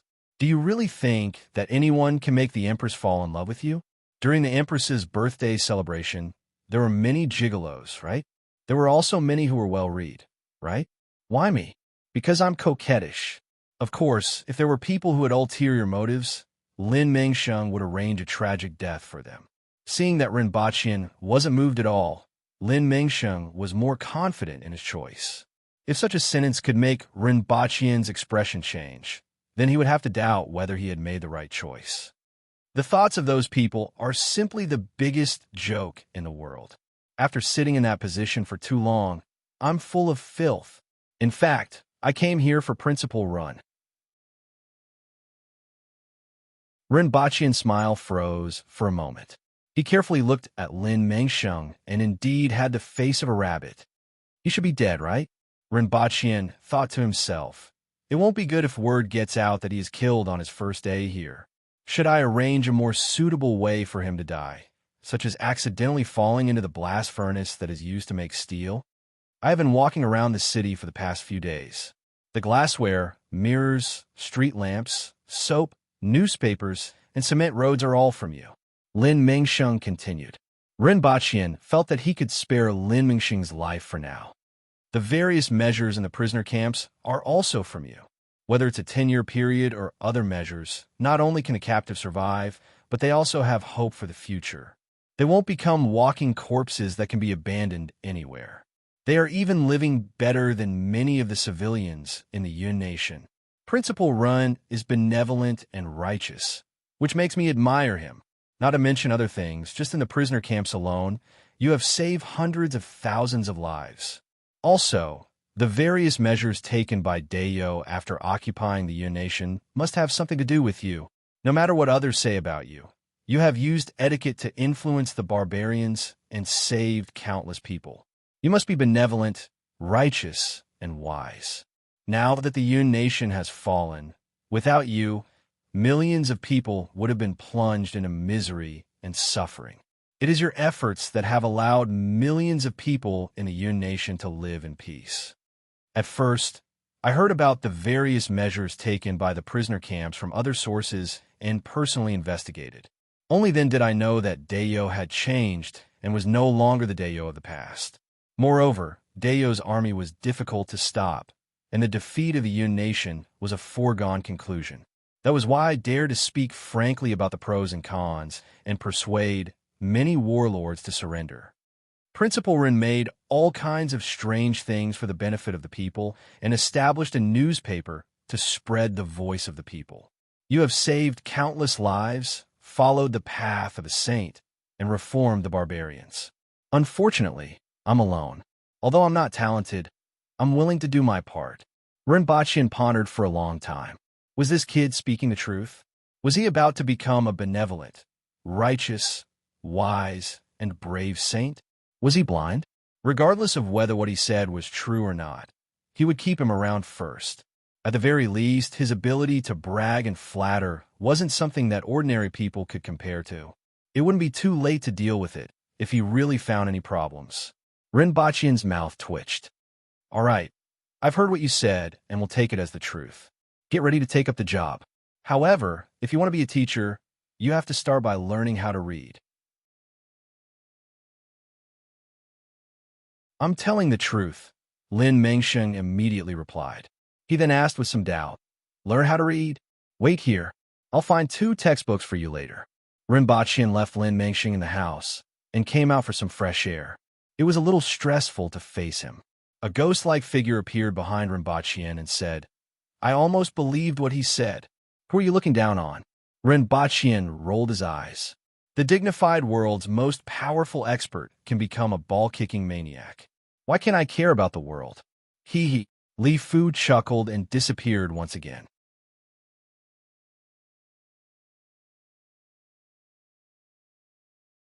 Chapter 831. Take this and learn how to read. Rinpochian threw a copy of the 3-character classic to Lin Mengsheng. Lin Mengsheng flipped through a few pages and finally knew why Rinpochian wanted him to learn how to read. There were actually 2 types of words on the book. One was a common language that was used in Great Xia, the Yun Nation, and the Chun Nation. The other type had never been seen before. These words are... Lin Mengsheng was puzzled, but he didn't ask, and continued to flip through the book. There were more than 1,000 words in total. Logically speaking, he should be able to finish flipping through them very quickly, but he read very slowly. The more he read, the more puzzled he became. As I thought, Principal Ren is using benevolence, righteousness, propriety, wisdom, and filial piety to influence the barbarians. This is indeed the way of a sage. After reading some of the content, Lin Mengsheng exclaimed in admiration and then asked, "However, why can't I find the source of some of the content in this book?"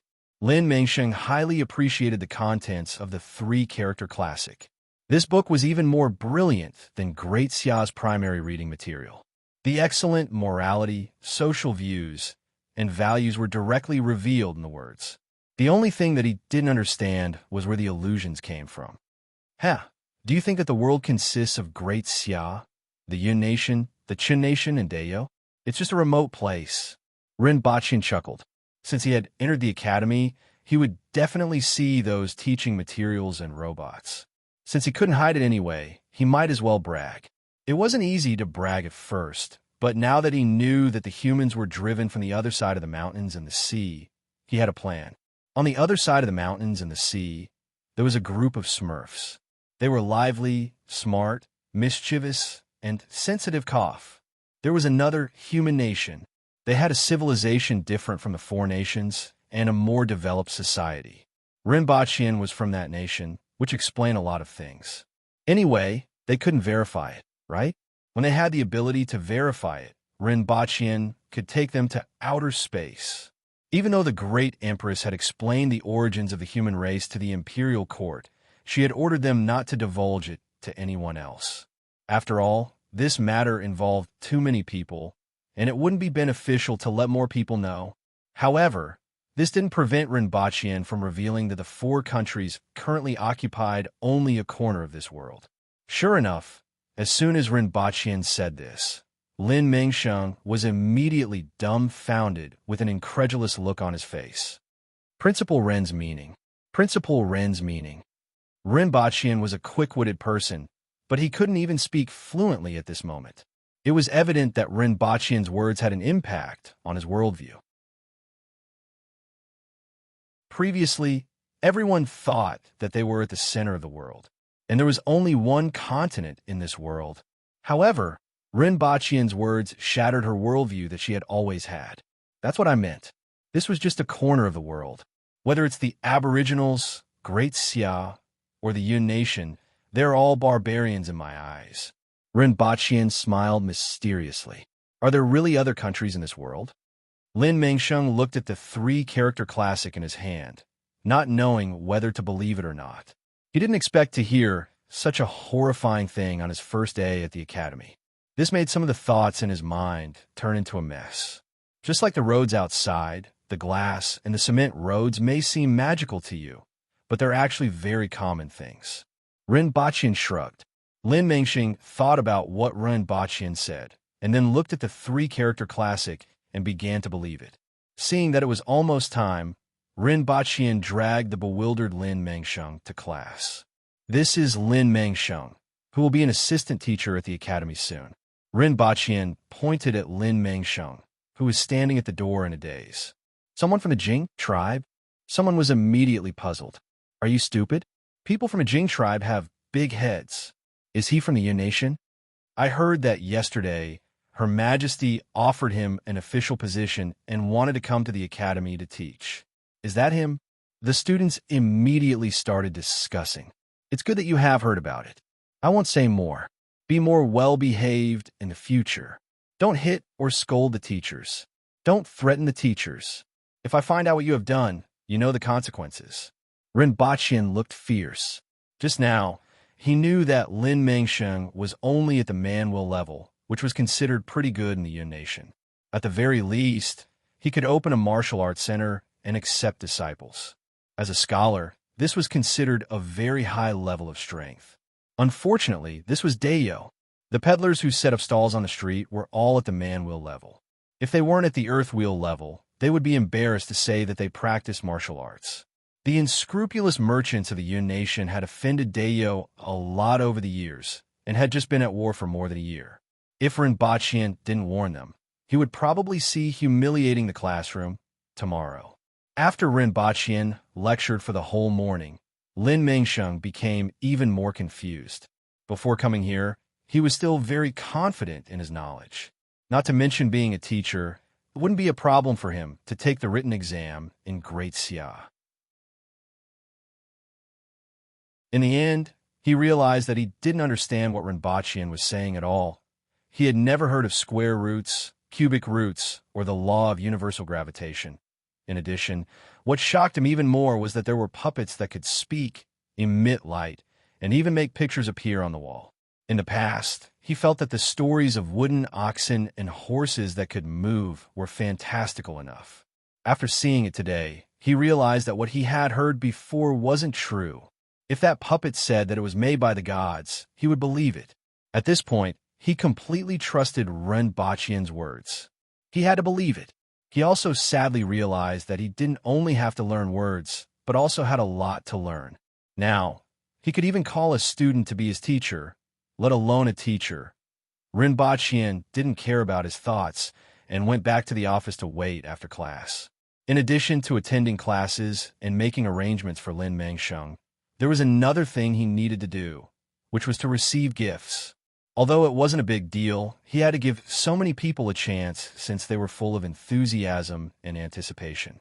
At this time, a few people were walking on a street in Beihang district with horrified looks on their faces. There wasn't anything unusual on the street yesterday, but today, there were all kinds of skeletons hanging on the walls on both sides of the street. There were animal heads, human heads, sternum, spine, thigh bones, feet, and so on.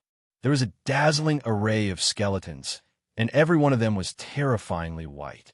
When the wind blew through the gaps of these skeletons, the entire street was filled with the wailing of ghosts and the howling of gods.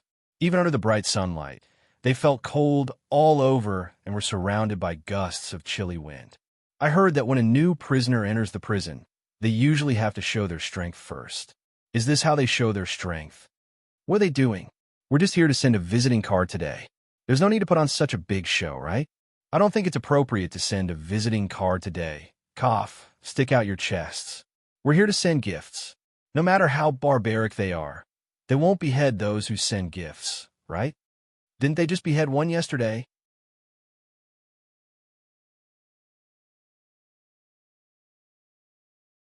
Chapter 832. For the next 2 days, many big shots went to court with a bag on their back. It was the stomach of a beast that was about the size of a palm and could fit 2 altos. However, it wouldn't shrink and was made of an extremely elastic material. Rinpoche felt that if he used this material to make stockings, it definitely wouldn't tear. The two of them rolled on the bedsheet.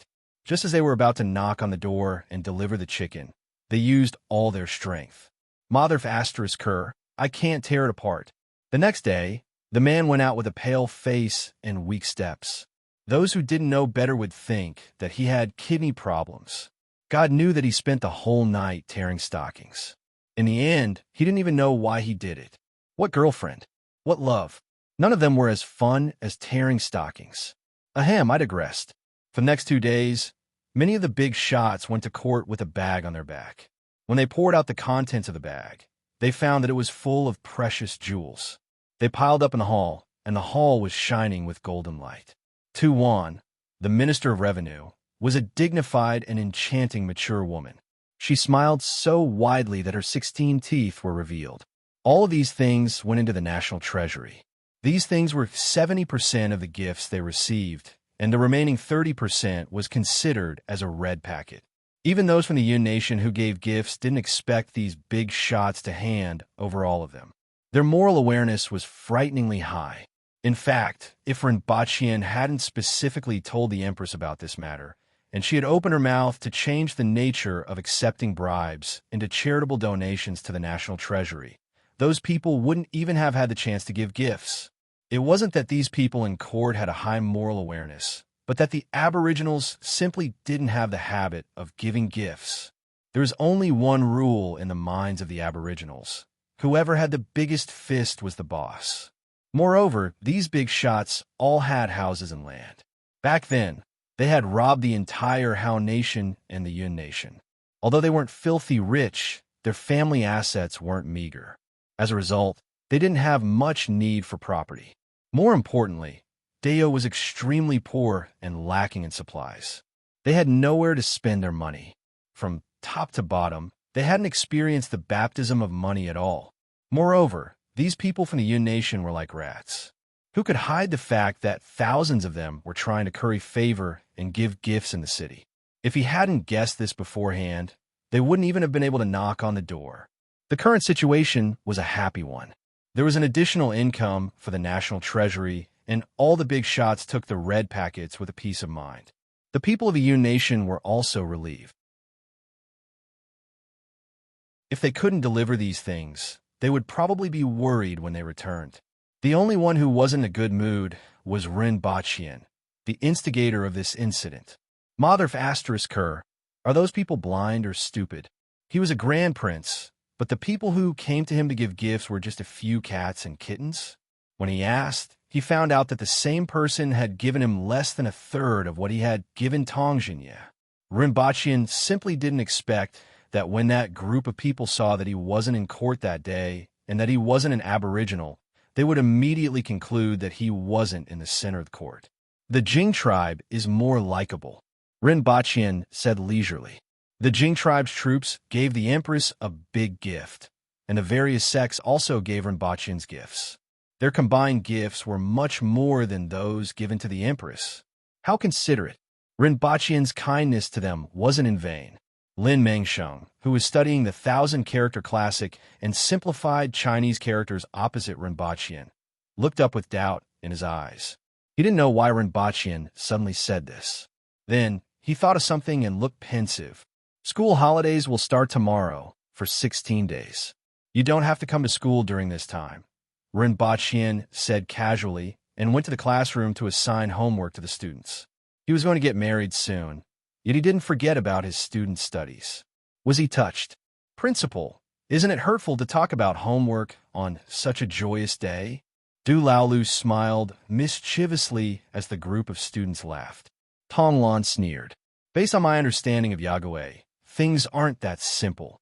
Rinpoche laughed and said, therefore, in order to celebrate such a joyous day, your homework will be doubled. Also, there will be an extra set of exercises. Are you happy? Is it exciting? Everyone's faces turned ashen as they turned to glare at Du Laolu. Couldn't you accumulate some good karma when you were going to get married soon? After Rinpoche happily assigned homework to the students and left, a scuffle broke out in the classroom. It was a group fight as the other students beat up Du Laolu. If he wanted to fight all the other students, it would be fine. When Rinpoche was about to leave the school, Li Fu appeared like a ghost and shouted, Kid, Uncle Li, has anyone ever told you that you are quite scary? Rinpoche turned his head and saw an old face full of wrinkles. It was all thanks to Rinpoche that he didn't know when he would suddenly appear and shout in someone's ear. If it were someone else, they would have been scared to death. Ahem, you talk too much. Li Fu's expression was a little strange. He seemed to be a little regretful and nostalgic. Just think about his past, and you would understand. If it weren't for that unknown deity who made him a cuckold, he wouldn't have ended up in this state and would have had a wife and children. He probably wouldn't have been the world's #1 expert. This is for you. Li Fu threw a book at him. Bedroom technique? Rinpoche took it and asked subconsciously. He couldn't possibly be giving him the finger of God at this time, right? Li Fu spat like a nail and almost hit Rinpoche's toes. I have gained some insights over the years, and I can't pass it on to anyone. I'm giving it to you. Li Fu said rather casually. If it were someone else, they would treat this as a treasure or simply bury it somewhere and shout, do you want power? My martial arts, my everything, are buried there. One piece. Although Li Fu was the world's #1 expert, he had never taken his martial arts seriously. He finally saw some hope in Rinpoche. Now that it was Rinpoche's wedding, he didn't have anything good to give him. As such, he might as well give this book that might be buried with him as a gift. Rinpoche quickly put the book in his pocket after hearing this. Although Li Fu wasn't the world's #1 expert, his martial arts were solid. Rinpoche had always suspected that even if he hadn't reached the level of the spirit wheel level, he was close to it. This book of insights could be used as a family heirloom. After receiving Li Fu's generous gift, Rinpoche was in a good mood. He smiled at Li Fu and said, "Thank you very much. I heard that you partnered with someone to sell iron crotches. How's business now?"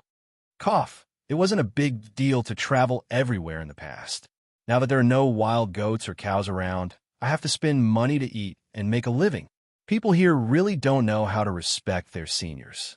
In the past, wherever I went, people would send me good food, drinks, and travel expenses. But here, people challenge me every day, and I don't even get paid for my hard work. Li Fu's face turned red as he complained. Rinpoche felt that the world's #1 expert was doing badly in Lan City. However, who came up with these iron crotches? Presumably, it wasn't Li Fu. Well, these iron crotches were sold at Ning Saichen's tavern in front of Jing Street. That guy probably came up with this idea after seeing people coming to his door every day to get kicked. Then, the two of them colluded, and these iron crotches were quite popular. Although they were called iron crotches, they were actually iron sheets wrapped around ironwood. In fact, it didn't matter if these things were under Li Fu's feet, because they would break with one kick. However, Li Fu was also very precise with his kicks.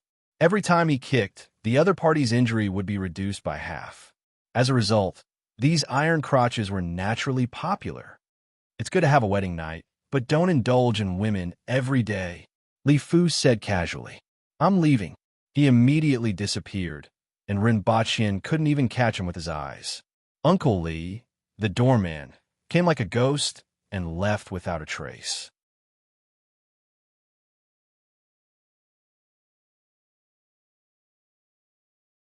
Chapter 833. Your Majesty, this is the route to the wedding. There are people intercepting you at these 3 locations, and you have to defeat them. Of course, this is just for show. Shi Qing showed the Empress a piece of paper with both hands. There's a big house drawn on it, followed by all kinds of crooked lines and unknown squares. Rinpoche looked at it for a long time and asked, "What exactly is this drawing?" Those who don't know might think it's a talisman. Where is the final destination? This is the palace. This is my residence. This is Jingyang Street. This is Minister Tu's residence. This is Minister Qin's. This is Minister Tong's. That's the destination. Rinpoche grinned. He didn't know who drew such a good drawing. It would be a miracle if they could understand it. Sir Tong's residence is the final destination. Rinpoche raised his voice slightly. The wedding arrangements were arranged by the various ministers. Now that it was the final stage, Rinpoche came to see how the arrangements were made so that he could have a clear idea. After all, it was a big wedding, and he had to put in some effort. However, couldn't they just say that it was the Tong residence instead of such a drawing? If one didn't look at the drawing, it would be quite formal. One look at the drawing, and it would be over. This was abstraction. Of course, we can't just let Her Majesty pick you up from Pingle Park and call a day. Shi Qing stroked his beard and smiled at Rinpoche. After that, Shi Qing explained to the Empress what to do on that day. At the end, Rinpoche pondered and asked, "What should I do?" Shi Qing sized Rinpoche up and said, "Just wait there for Her Majesty to pick you up." Rinpoche snorted. This wedding had nothing to do with him. If Sir Rin wants, you can make yourself prettier. Usually, Aboriginal women look like this on their wedding day. Shi Qing smiled like a chrysanthemum. After Rinpoche stared at him for a long time, the Empress suddenly burst out laughing. Her smile was really like a flower, completely different from Shi Qing's. The Empress rested her chin on her hand and looked at Rinpoche, who was glaring at her. Rinpoche suddenly thought of something. With an embarrassed look on his face, he asked, "I will be wearing men's clothes, right? Don't let me wear a bride's clothes. I still have some face. Of course, if there's a need, I don't have to." Shi Qing looked at him with a strange expression for a long time. He wondered how this guy could think of such a thing. With your figure and appearance, would you still look good in women's clothing? Of course it's men's clothes. Phew. Rinpoche heaved a sigh of relief. As long as she was dressed as a man, nothing else mattered. Shi Qing continued to report to the Empress, including how to set off, how to set up the stage before setting off, and how to return home. After all, it was the Empress's wedding, and it couldn't be done carelessly. The Aboriginal wedding was originally a very simple procedure. They would just fight their way to the door, snatch the bride, and then leave. Now, they had created a lot of trouble. When talking about the interceptors that day, Rinpoche heard the name Hong Wu. With Hong Wu's status, he should be considered one of the Empress's people. Now, he had become a bridegroom. Initially, Rinpoche thought that it would be someone like Tong Jinye who appeared in 2 shots. First, he acted like an expert and blocked the way. Then, he was kicked into the wall by the Empress. He did not expect it to be Hong Wu. Of course, Sir Hong is just putting on an act. Shi Qing continued to blush like a chrysanthemum. After explaining everything to Rinpoche for an hour, Shi Qing finally said, "Also, Sir Rin's title of nobility has to be decided. It has to be announced the day after tomorrow." The Empress thought about it for a long time and asked with a puzzled expression, "Why don't I have one? Your Majesty is the Empress of Dayo. Why is there a need for a title?" According to the old traditions of Great Xia and the Han Nation, a posthumous title is only given after death. However, the 2 previous emperors are nowhere to be found, and we don't even know if they are dead or alive, especially the first emperor. With his strength, he might still be somewhere. So the previous emperor didn't have a posthumous title. Shi Qing explained to the Empress. "Oh." The Empress nodded and pondered for a long time. Her gaze drifted to Rinpoche's face, the roof of the palace, and back to his face again. She racked her brains to think of a title for him. Earth Prince, or Ball Queen for short. Prince from another world, or World King for short. This didn't seem right. Given Sir Ren's status, it would be best to have one title. In other words, add one word before the title. Here is a list of titles prepared by the officials. Your Majesty can choose one of them. Shi Qing took out a piece of paper from his pocket. "Why didn't you say so earlier?" The Empress said unhappily. She had killed a lot of brain cells just now, but didn't gain anything in the end. "Yi King?" The Empress read the first word on the paper. Yi means radiance and brilliance. Principal Ren brought street lamps to expel the darkness, so the word Yi is suitable, Shi Qing explained to the Empress.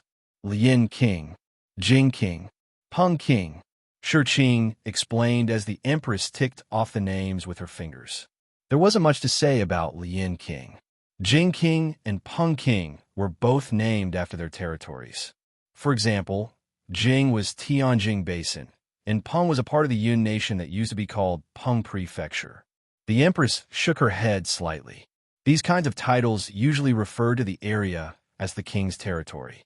The Empress didn't care about these territories, but she didn't like these titles. Rinpoche felt tired for the 2 of them as he listened. Given the level of education of these big shots in the imperial court, it was really difficult for them to come up with such a list of titles. It was roughly equivalent to asking a bad student to write an 800-word essay on the topic of era. Zhao King. The title is derived from the sun, from the call, and the call is also the sound. Sun refers to sunlight. Zhao means guide or call. It can also mean lead the light or call for the light. This title is also very suitable for Sir Run. This is all right. The Empress pondered for a long time and felt that this was quite to her liking. She wasn't sure about other people. As for herself, Rinpoche dragged her out of the cold palace after he arrived. "Let's do this." The Empress immediately decided. "In that case, I'll go and make the arrangements." Shi Qing put away the paper and took his leave. Rinpoche's expression changed from cheerful at the beginning to grave and then to black. Did Shi Qing really explain the words Zhao King like this? Why did he feel that it was weird? Ri, Zhao, Ri, Zhao. It seems like it can also be explained as when to summon. Damn, I knew that anything with the word Ri in it can't be looked at directly. Your Majesty, I think it's good to change to another title. Rinpoche looked up with an embarrassed look on his face. I think it's not bad. This title is very suitable for you. Do you still think it's inappropriate? The Empress was rather happy. Rinpoche's face was full of vigor. In the end, he didn't tell the Empress about his intention to expose himself. The Aboriginals were a very simple race. At least, the word Re represented the sun. At least, those words and phrases didn't have any additional meaning in the eyes of the Aboriginals.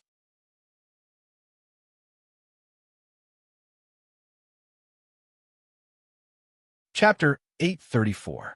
The first day of a new year was also the day before the wedding of Rinpoche and the Empress. Today, the walls of the palace were decorated with Aboriginal-style ornaments, just like the outer walls of the official residences. Tung Yu's head had been hanging on the palace wall for more than a year. His head had been buried under the palace for so long, but it hadn't been eaten by insects or rats. It hadn't become a skeleton either, but most of the water had been removed, and his face could still be vaguely seen. This gave Rinpoche a clearer understanding of the body of a spirit wheel expert. Of course, Tung Yu was once the fourth most powerful expert in the world and was proficient in spear techniques. His body was far stronger than an ordinary spirit wheel expert's. Next to Tung Yu was a row of skeletons. They were the spirit wheel experts of Tianjing Basin, the two spirit wheel experts who had tried to assassinate Rinpoche, and some other experts who had been killed by the Empress. However, there was something different in the middle that immediately changed the style of the painting. An eru that had been bitten by insects and rats. The bow was blown by the wind and knocked against the body of the instrument, making a sound like a wooden fish being struck. It was completely different from the surrounding objects that gave off a chilly breeze when the wind blew. It felt much warmer. Rinpoche didn't know who was so stupid as to dig up this thing and hang it on the palace wall. However, Rinpoche felt that this Aboriginal style that was full of horror was even more thoughtless. What Chinese style, French style, British style, Mediterranean style? I only admire the Aboriginal style. Your Majesty's wedding is tomorrow. What's the point of hanging a row of skeletons on the palace wall? Huh? Rinpoche turned his head to look at those hanging on the wall and felt helpless. He and the Empress each put on a Calabash Brothers mask and slipped out of the palace. On the first day of the new year, there should have been fewer people in Lawn City. However, because the Empress's wedding was tomorrow, the number of people in the city increased. In addition, after the Yun Nation was defeated, the goods in Lawn City were much richer. At this time, the streets were full of burly men and enchanting women. Among them, the most eye-catching were the two Calabash Brothers masks that Rinpoche and the Empress wore. These masks were even more eye-catching than their actual faces. Most of the shops on both sides of Jinyang Street were now open. Two of the Yun Nation's families gave the Empress gifts and took back their original shops. The next day, they were arrested, and a large sum of money was spent to get them out. Now, they were finally well-behaved. Speaking of which, the people of the Yun Nation might not know which was more important, their heads or their money. The Yun Nation was already gone, yet they still dared to sell it at 10 times the previous price. Rinpoche was willing to bet that these two families wouldn't survive for more than half a year. There were only a few shops that had been taken back. Other than that, there were still many shops that were closed. The entrance became a good place for the mountain people to set up their stalls. 7-leaf grass, a 10-year-old 7-leaf grass. It has an excellent effect on muscle growth and hemostasis. It's a must-have medicine for hunting in the mountains and fighting on the streets. This advertisement was filled with the valiant aura of the Aboriginals. Black mountain red flower. Since the opponent is using 7-leaf grass, you should use red flower. I guarantee that you will recover faster than him. Well, in less than a minute, the two shops started fighting. While fighting, they took medicine to replenish their health. After fighting for a full 5 minutes, no one was injured, but the two shops had sold more than half of their medicinal herbs. Scorpion tubes, 30 copper coins for one. High-quality poisonous scorpions. Once stung, you will lie down for 7 days. Inhaling a mouthful of it will make you faint for half a day. Yes, this was selling drugs on the streets. Speaking of which, this advertising slogan was really creative. However, there were quite a number of people around the stall. Clear Spring Mountain's red scorpion leg is even sharper than iron. The price of 7 of them is equivalent to an iron knife of the same size. Rinpoche glanced at the stall and saw that it was selling scorpion claws. The big ones were the size of a short knife, while the small ones were the size of a dagger. If they were really similar to iron, they would be good items for the commoners. The city is much livelier than usual today, the Empress said excitedly as she looked at the bustling scene of people coming and going on both sides. It will be this lively every day in the future. Your Majesty, please don't find it annoying. Rinpoche laughed. Now that they had the supplies from the Yun Nation, Lan City was the first to prosper. As a capital, the population of less than 100,000, including the farms outside the city, was really too small. Why would I find it annoying? It would be great if that's the case, the Empress said. Although she was wearing a mask, Rinpoche could guess that she must be smiling under it at the moment. The two of them walked to the shops of the royal family and saw that there were many attendants of the Yun Nation standing outside. The shops were filled to the brim. Whether it was glass products, mirrors, or spices, they were all very attractive to the rich and overbearing local tycoons of the Yun Nation. Of course, the price was 10 times that of the aboriginals. The two of them stood outside and looked for a while before walking directly to the other districts. Rinpoche sighed as he walked and said, "These people from the Yun Nation are really rich. After giving so many gifts, they actually still have money to buy things." The first thought that came to the Empress's mind was to rob them again. Then she realized that the Yun Nation was already her territory. This made her feel a little regretful. In the future, the money to build a new city will depend on them. Rinpoche laughed.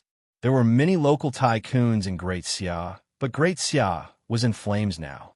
They would wait for them to settle down before robbing them. Of course, they would use all kinds of unique products.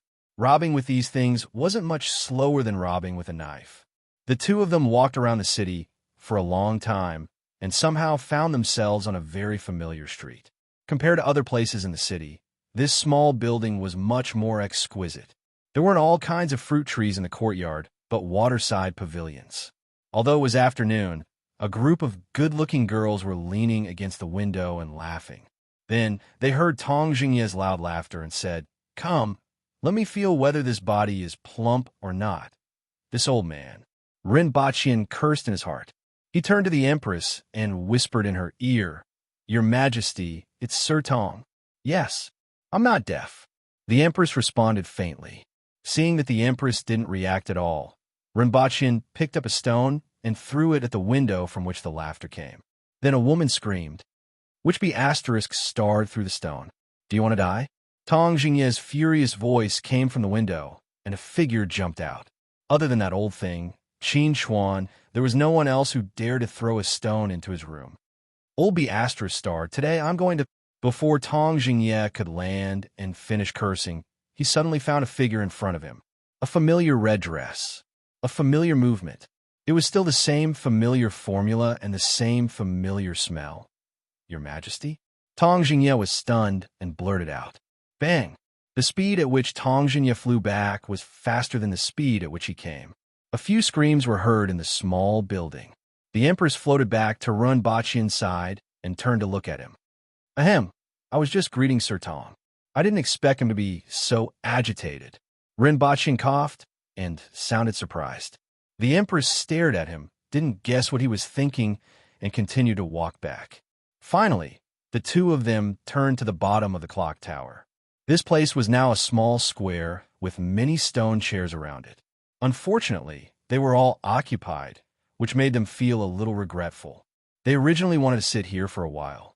Seeing that the street lights were starting to light up, the two of them walked back to the palace. "Hey, Your Majesty, the wedding is tomorrow," Rinpoche suddenly said. Even though the wedding was tomorrow, he didn't feel very excited while strolling around the city with the Empress. Instead, he felt a little calm. It was as if he had everything in the world as long as this person was by his side. All other feelings were gone. "Yeah," the Empress responded softly. "Are you nervous?" Rinpoche smiled and bumped his shoulder against hers. "Yeah, The Empress's voice was very soft. "This isn't like you, your majesty." Rinpoche chuckled. "Why aren't you calling me by my name? It seems to have been a long time." The Empress asked another question. This question had been on her mind for a long time, but she had never mentioned it. Rinpoche thought for a while and calmly said, "This has always made me remember that I have your majesty, the only woman in this world. No one can replace her and compare to her." "Is that so?" The Empress asked softly. This answer was somewhat unexpected. In fact, she quite liked it when Rinpoche called her by her name, because he was the only one who would do that. However, this answer wasn't annoying.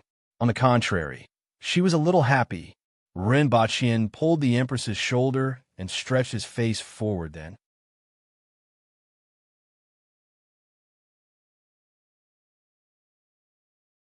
Chapter 835. Rinpoche left the palace before midnight. After all, he couldn't stay in the palace the day before the wedding. His clothes were sent to the Tong residence in advance. Although it was late at night, there weren't many dark spots in Lan City due to the street lights. At this time, all the mansions on Jingyang Street were brightly lit, and servants were busy decorating the walls. There were all kinds of flowers. No one knew when they had brought them into the city. At this moment, all of them were hanging on the wall, turning Beihong District into a sea of flowers. There were 2 sunflowers in the eyes of the skulls. They were probably too cute in the eyes of the aboriginals. There were garlands on the thighs. The spines of ferocious beasts that were a few meters long were wrapped in flowers. There were hand bones stuck on the top of the wall, each holding a red flower in its palm. The white bones danced with the flowers, and the fragrance assailed his nostrils. Rinpoche felt even colder.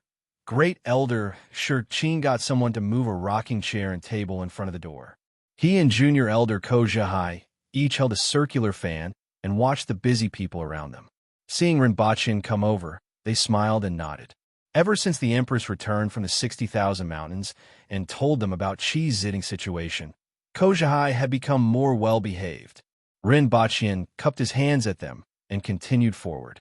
There wasn't much difference between the front and the back, as people were busy everywhere. Tuan, the Minister of Revenue, Xianhua, the Minister of Rights, Zhuyin, the Minister of Justice, Xiong Yaohe, the great general who supports the nation, and the residences of the 5 protectorates in Lan City were all in Beihong District next to Jingyang Street. This was the core area of Lan City, and almost all of them were busy at this time. Further away, in a more remote area, were the mansions of the various ministers. At this moment, they were also brightly lit. When he arrived at the front of the Tong residence, they were naturally making preparations. The courtyard was cleaned, watered, and sprinkled with flower petals. A fierce-looking middle-aged man stood outside the door and laughed when he saw Rinpoche. "Greetings, Zhao Prince Consort." Yesterday, Rinpoche's title as a Prince Consort had been registered and officially posted on the bulletin boards of all the streets. In other words, even though there was still half a day before the wedding, Rinpoche was now a Prince Consort. Rinpoche inexplicably recalled that the person who named him when he was young said that he could live to be 8,000 years old. He always felt that it was King nonsense, but he didn't expect it to actually come true. As for her younger brother, Rin Wanyin, that was a random name that her father had given him to match her. Rin Wanyin had always resented this. 1,000-year tortoise and 10,000-year turtle. "Thank you for your trouble." Rinpoche jumped down and cupped his hands. The man in front of her was Tongzhinya's son, Tongshan, and Tonglan's father. He was a typical henpecked husband, mainly because he couldn't beat his wife. Tonglan's mother was called Tai Kuang, a name that didn't sound like a woman's at all. Her father, Tai Feng, nicknamed Madman Tai, was the commandant of the Protectorate of the Northeast. Madman Tai had been called Madman Tai for half of his life. Later, when he had a daughter, he decided to take the name Tai Kuang. "Zhao Prince Consort, you are too polite. This is the honor of the Tong family." Tongshan laughed. "Please come in and talk. My father is already waiting." Not long after he entered the door, he heard a crisp greeting, "Yagüe." Tonglan was still dressed in white, but she had a red belt tied around her waist and a red headband tied around her head. Tong Lan had grown a lot taller and was almost 4 meters tall. Here, this is for you. Tong Lan jumped to Ren Baqian's side in a flash and handed him a box.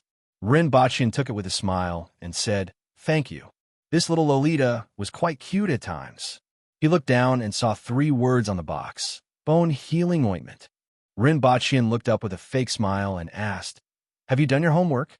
Come on, let's hurt each other." Tong Lan's face immediately collapsed, and she whimpered, "I spent half a month's allowance to buy it." She rolled her eyes at Ren Baqian until her pupils couldn't be seen. Then, she jumped over the wall and disappeared. After entering the main hall, he saw a few tall and burly men hanging red cloths. Tong Jinye was sitting there and drinking wine. "Zhao Prince Consort is here." Tong Jinye looked up and saw Ren Baqian with a fake smile. "Sir Tong, do you have a toothache?" Ren Baqian's smile was almost identical to Tong Jinye's. "Was that stone thrown by Zhao Prince Consort?" "What stone?" Ren Baqian didn't understand. The 2 bald men looked at each other and burst out laughing. "It seems like I made a mistake."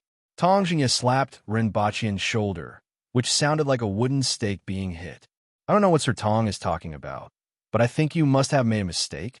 "Father, I'll go out and get busy," Tong Shan said. Tong Jinye waved his hand and chased Tong Shan out. "Change your clothes first." Tong Jinye led Ren Baqian to a room in the back and said, "Everything is inside. Do you need help?" Ren Baqian looked at the 2 fierce bald men behind Tong Jinye, who were trying to put on a gentle expression. He felt a chill run down his spine and said, "No need. I can do it myself." After entering, he found that there were 2 young women in green who didn't look like aboriginals. Most importantly, their eyes were watery and their cheeks were flushed. They looked shy and timid. What the hell were they doing?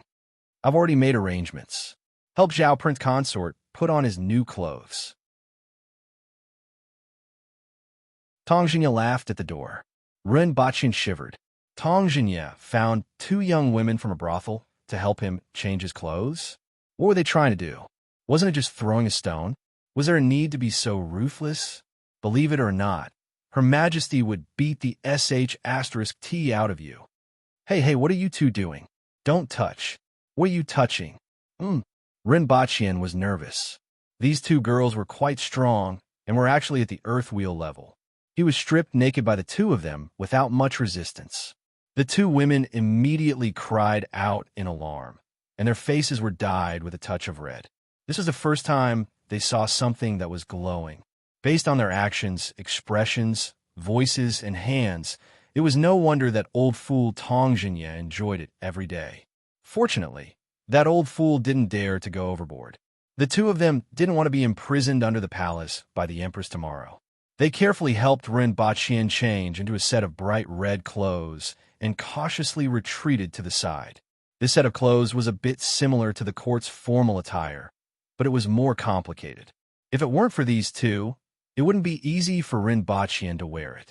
Ren Baqian stood in front of the mirror and expressed his satisfaction. The main thing was that he was handsome and looked good in everything he wore. Furthermore, he was in high spirits during happy events. Even his forehead was glowing red when he wore this set of clothes. After changing into a new set of clothes and tying a big red flower in front of his chest, Ren Baqian felt that this set of clothes was a hindrance when he walked. As soon as he stepped out of the door, Tong Jinye grabbed him by the arm and led him to the side hall. It's still a long time before daybreak. Why don't we drink some wine? Ren Baqian was shocked.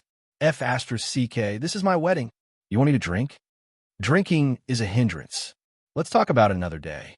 Ren Baqian wanted to slip away, but Tong Jinye's arm was like an iron clamp. Just 1 or 2 cups will do. What's there to be afraid of, Sir Ren? Tong Jinye laughed heartily. Besides, there's still green vine soup. I've already prepared it. Someone threw a stone at me yesterday, and Zhao Prince Consort happened to be nearby.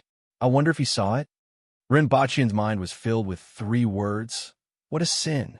Let me tell you, old man, I won't drink today, even if you beat me to death. After entering the room, 3 jars of wine were carried up. Tong Jinye carried a jar in one hand and a funnel in the other. Sir Ren, do Do you want to do it yourself? Or do you need my help? 1 hour later, Sir Run, if this new set of clothes is stained with wine, Her Majesty will inevitably be angry. Why don't you take it off first? Tong Jinya's voice was loud enough to lift the roof. 1 hour later, Ren Baqian, who was wearing only underwear, was dumbfounded. In front of him was Tong Jinya, who was also wearing underwear, revealing his muscles and dancing on the table. Where's the green vine soup? Coming, right away, haha. 1 hour later, whoosh whoosh.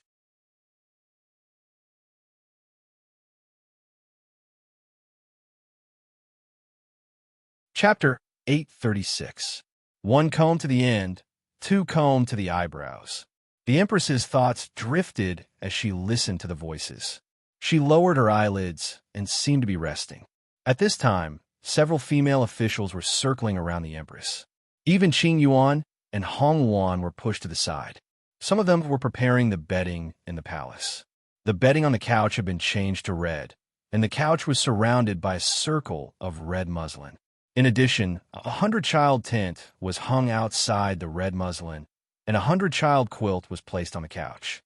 Although the fertility rate of the Aboriginals wasn't high, people always had to have some ideals.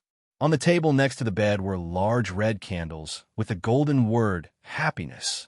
The sky had just brightened, but the palace had been preparing since last night.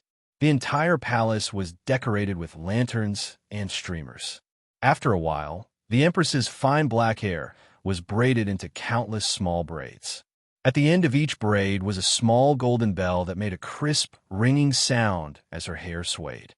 Originally, the Empress was going to comb a phoenix coronet, a hairstyle that was decorated with golden phoenixes and jade.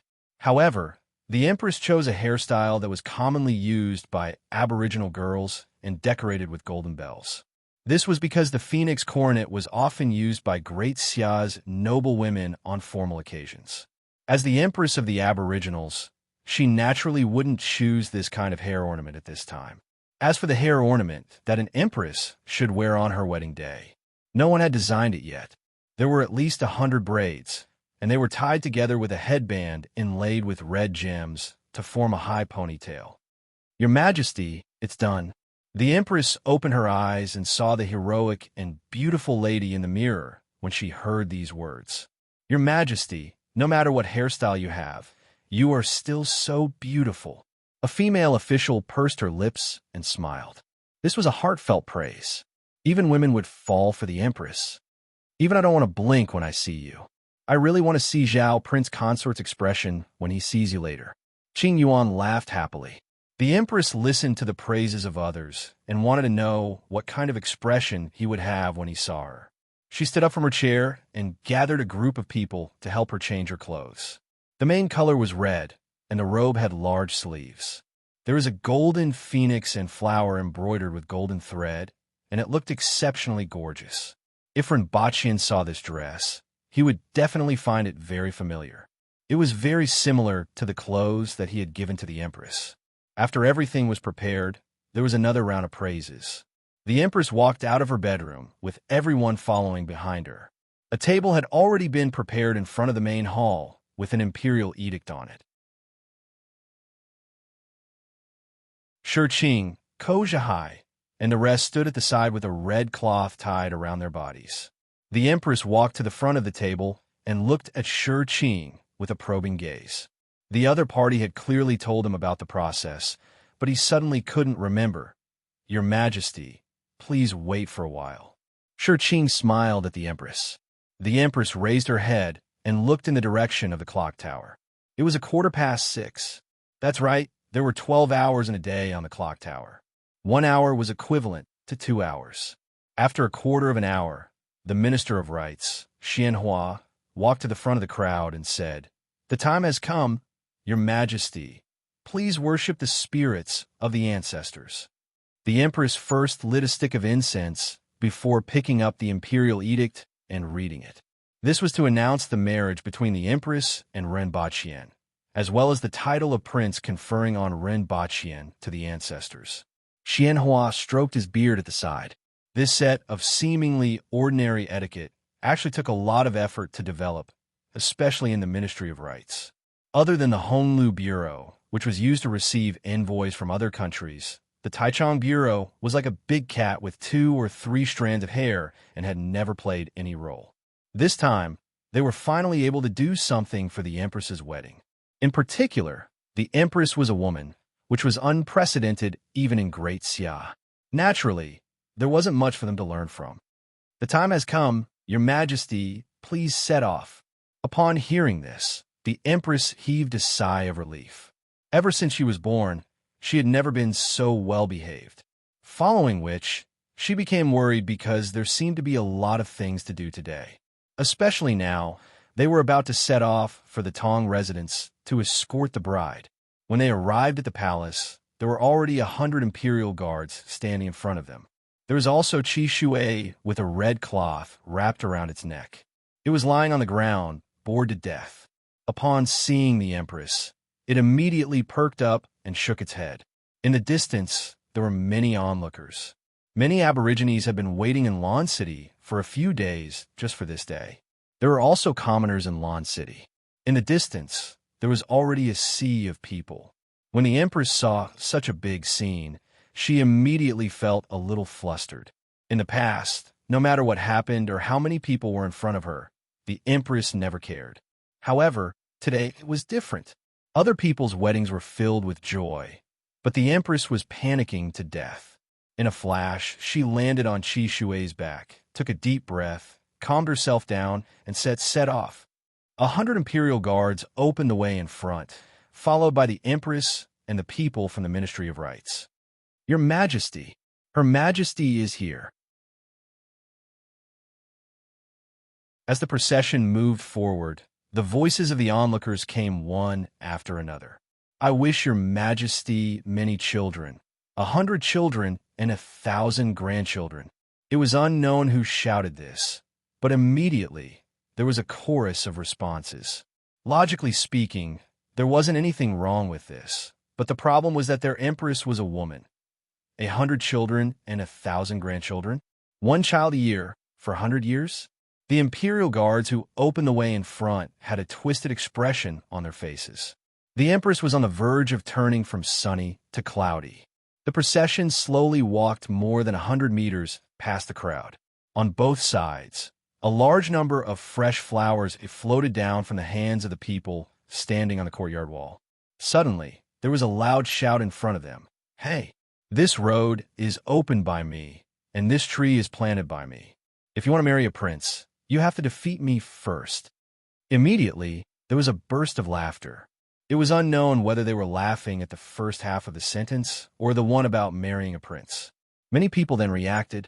It was actually a woman marrying a man. All of them had a strange look on their faces. Immediately, the Empress's face turned black. Qin Chuan, you are simply asking for a beating. Without saying anything, the Empress soared into the sky like a red cloud and covered the complacent Qin Chuan. Bang! With a palm strike, Qin Chuan was nailed to the ground, leaving only his head outside. Set off. After walking another 100 meters, there was another person blocking the way. Your Majesty, if you want to marry a prince, you have to get past me first. Zhuyin, the Minister of Justice, crossed his arms, raised his neck, and wore a pair of sunglasses. This time, the Empress went easy on Zhuyin and used 3 moves to defeat him before the procession moved forward again. Not far from the entrance of the Tong residence, there was another person blocking the way. Your Majesty, you shouldn't have come. Hongwu stood there shaking his head. Not only was he there, but he was also holding a long iron rod in his hand. He had even prepared a weapon. This made many people feel strange. During the wedding, they only exchanged blows casually. Why would they use weapons? Was he really going to stop the Empress? The Empress's face turned even darker. Do I have to retreat? It would be best if that's the case. Hongwu agreed. The Empress's face turned red. This time, she was angry. In the past, you told me every day to choose a husband and have children. Now, you are here to create trouble for me? I haven't sparred with the great general for a long time, the Empress said faintly. Hongwu twirled the rod in his hand and said, as long as you defeat me, Zhao Prince Consort will be yours.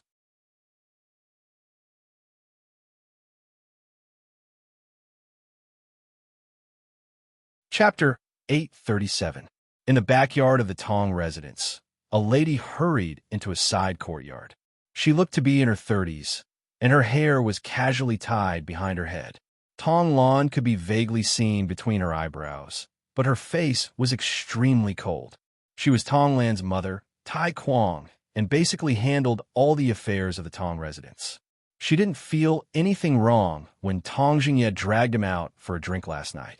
However, the Empress was almost at the door now, and the two of them hadn't come out yet. She knew that something was wrong. Young madam, two burly men were sitting in the courtyard in a daze and quickly got up when they saw her. Not only did this young madam handle the affairs of the residence in an orderly manner, but she was also quite strong. In another 10 or 20 years, she might even break through to the cardinal heaven level and be respected in the residence. Our father and Zhao Prince Consort inside? Tai Kwong asked coldly. Yes. The two of them replied honestly. Tai Kwong walked in with a cold expression. They quickly stopped her and said, Young madam, the minister said that no one is allowed in before Her Majesty arrives. Is that what father said?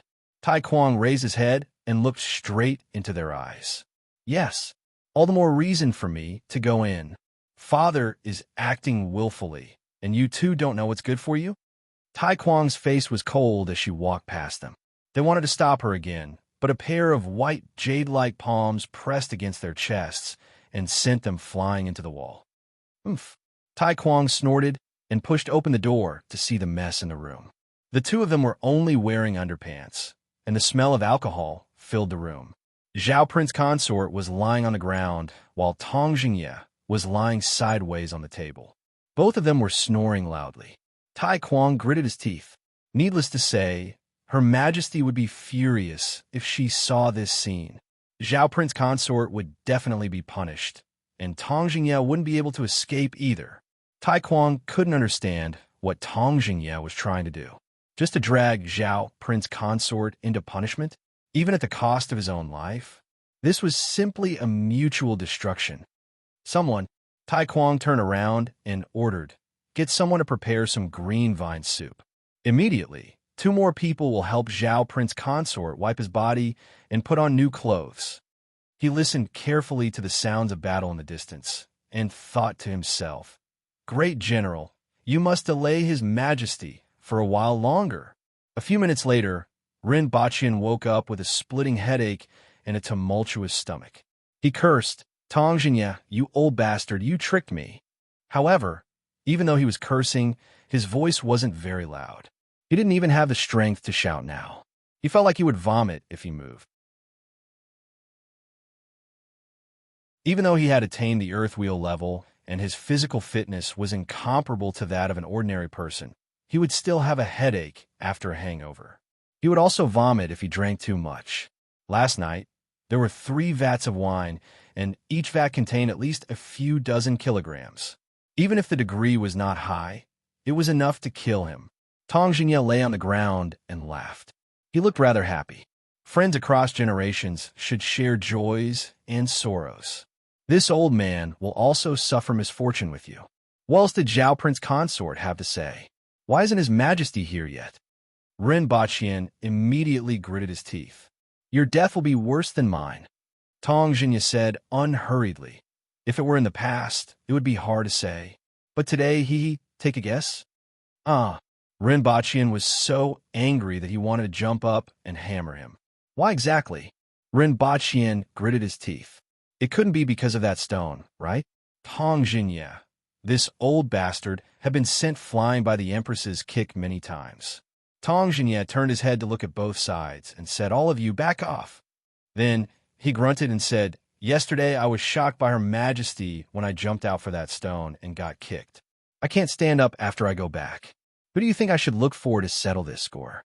Ren Baqian's face turned green and white. You have 1 foot in the coffin, you old bastard. I'm still young.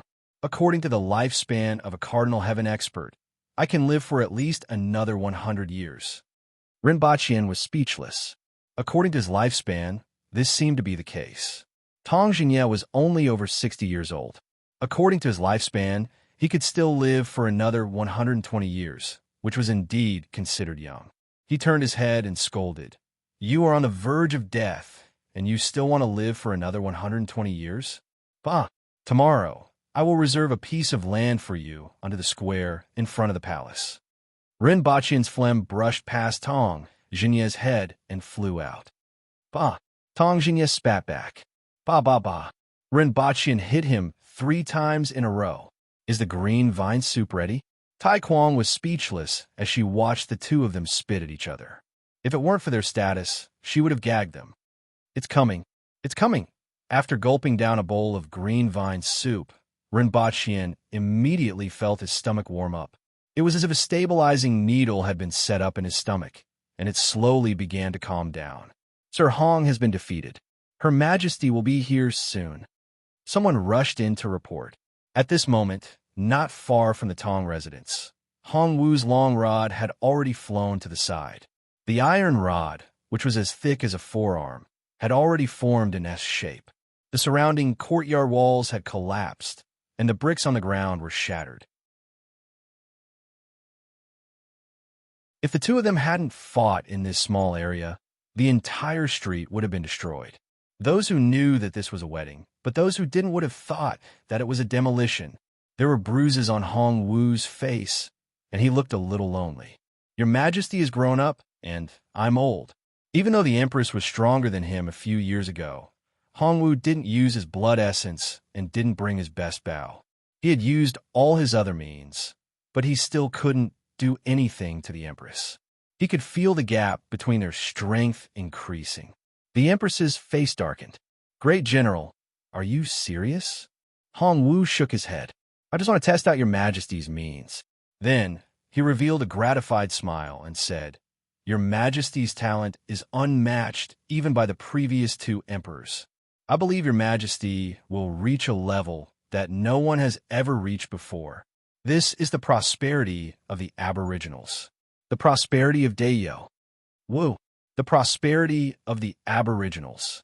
Your Majesty, your Majesty, your Majesty."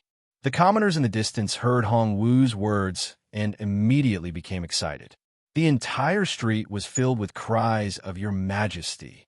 The little lowly Tonglan was lying on top of an intact wall and looking at the Empress, who was receiving the cheers of the people on the street. She was very excited. Her Majesty was her idol and had always been her idol. As for Yagüe, Tonglan thought about it and felt that Yagüe was quite smart. Even though he wasn't worthy of her Majesty, there was probably no one else in the world who was worthy of her. He was considered pretty good, but he was a little weak. She jumped back to the courtyard and had to follow the Tong residents to welcome the Empress. The Empress looked at Hong Wu deeply, turned around, and returned to Qi Shui's back. The group continued to move forward. They arrived at the entrance of the Tong residence in less than 10 meters. Someone stood in front of the door and shouted, "Zhao Prince Consort, welcome the Imperial Edict. Coming soon." The hurried and panicked voice in the residence made many people feel a little strange. Shouldn't they already be waiting in front of the door? Ren Baqian hurried to the residence, followed by the people of the Tong residence. Ren Baqian immediately saw the Empress sitting on Qi Shui's back. She was wearing a red dress that was different from the usual red muslin. Instead, it was red silk with golden embroidery and looked extremely gorgeous. The Empress's hair was tied into a ponytail. Her eyebrows were like swords, her eyes were bright and clear, and her lips were red like a flame. Ren Baqian's eyes met the Empress's. Looking at her eyes, his heart skipped a beat. When the Empress saw Ren Baqian in red, her eyes were filled with tenderness like water. However, Ren Baqian still had to accept the Imperial Edict. This Imperial Edict was about the marriage between the Empress and Ren Baqian. It was just that it was being read out again at this time. Ren Baqian accepted the Imperial Edict and looked up at the Empress. Both of them smiled. Ren Baqian was beaming with joy, while the Empress looked slightly shy. No matter how heroic she was still a woman and had many of the emotions that a woman should have. This was especially so when there were so many people watching. However, the valiant Empress had just defeated Hongwu.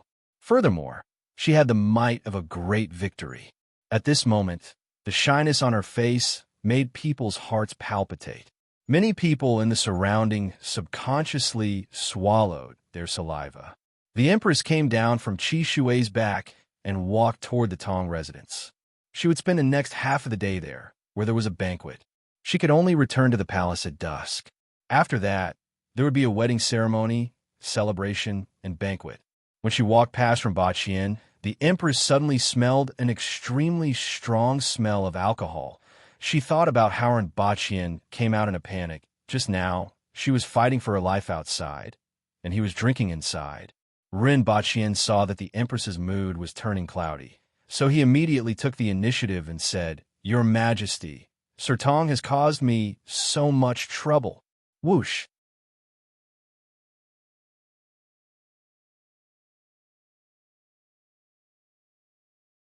Chapter 838. In the courtyard of the Tong residence, there was a row of tables covered with red cloth. The walls and trees were decorated with lanterns and streamers, looking very festive. However, there wasn't any festive atmosphere in the courtyard at this time. The Empress sat in a chair and gently tapped her fingers on the table. Thump, thump, thump. With every tap, the table would sink a little and the ground would tremble a little. Tong Jinya, what else do you have to say? The Empress asked faintly. His words were calm, and his expression was calm. However, no one could relax. Tong Jinye's eyes darted around like a merry-go-round.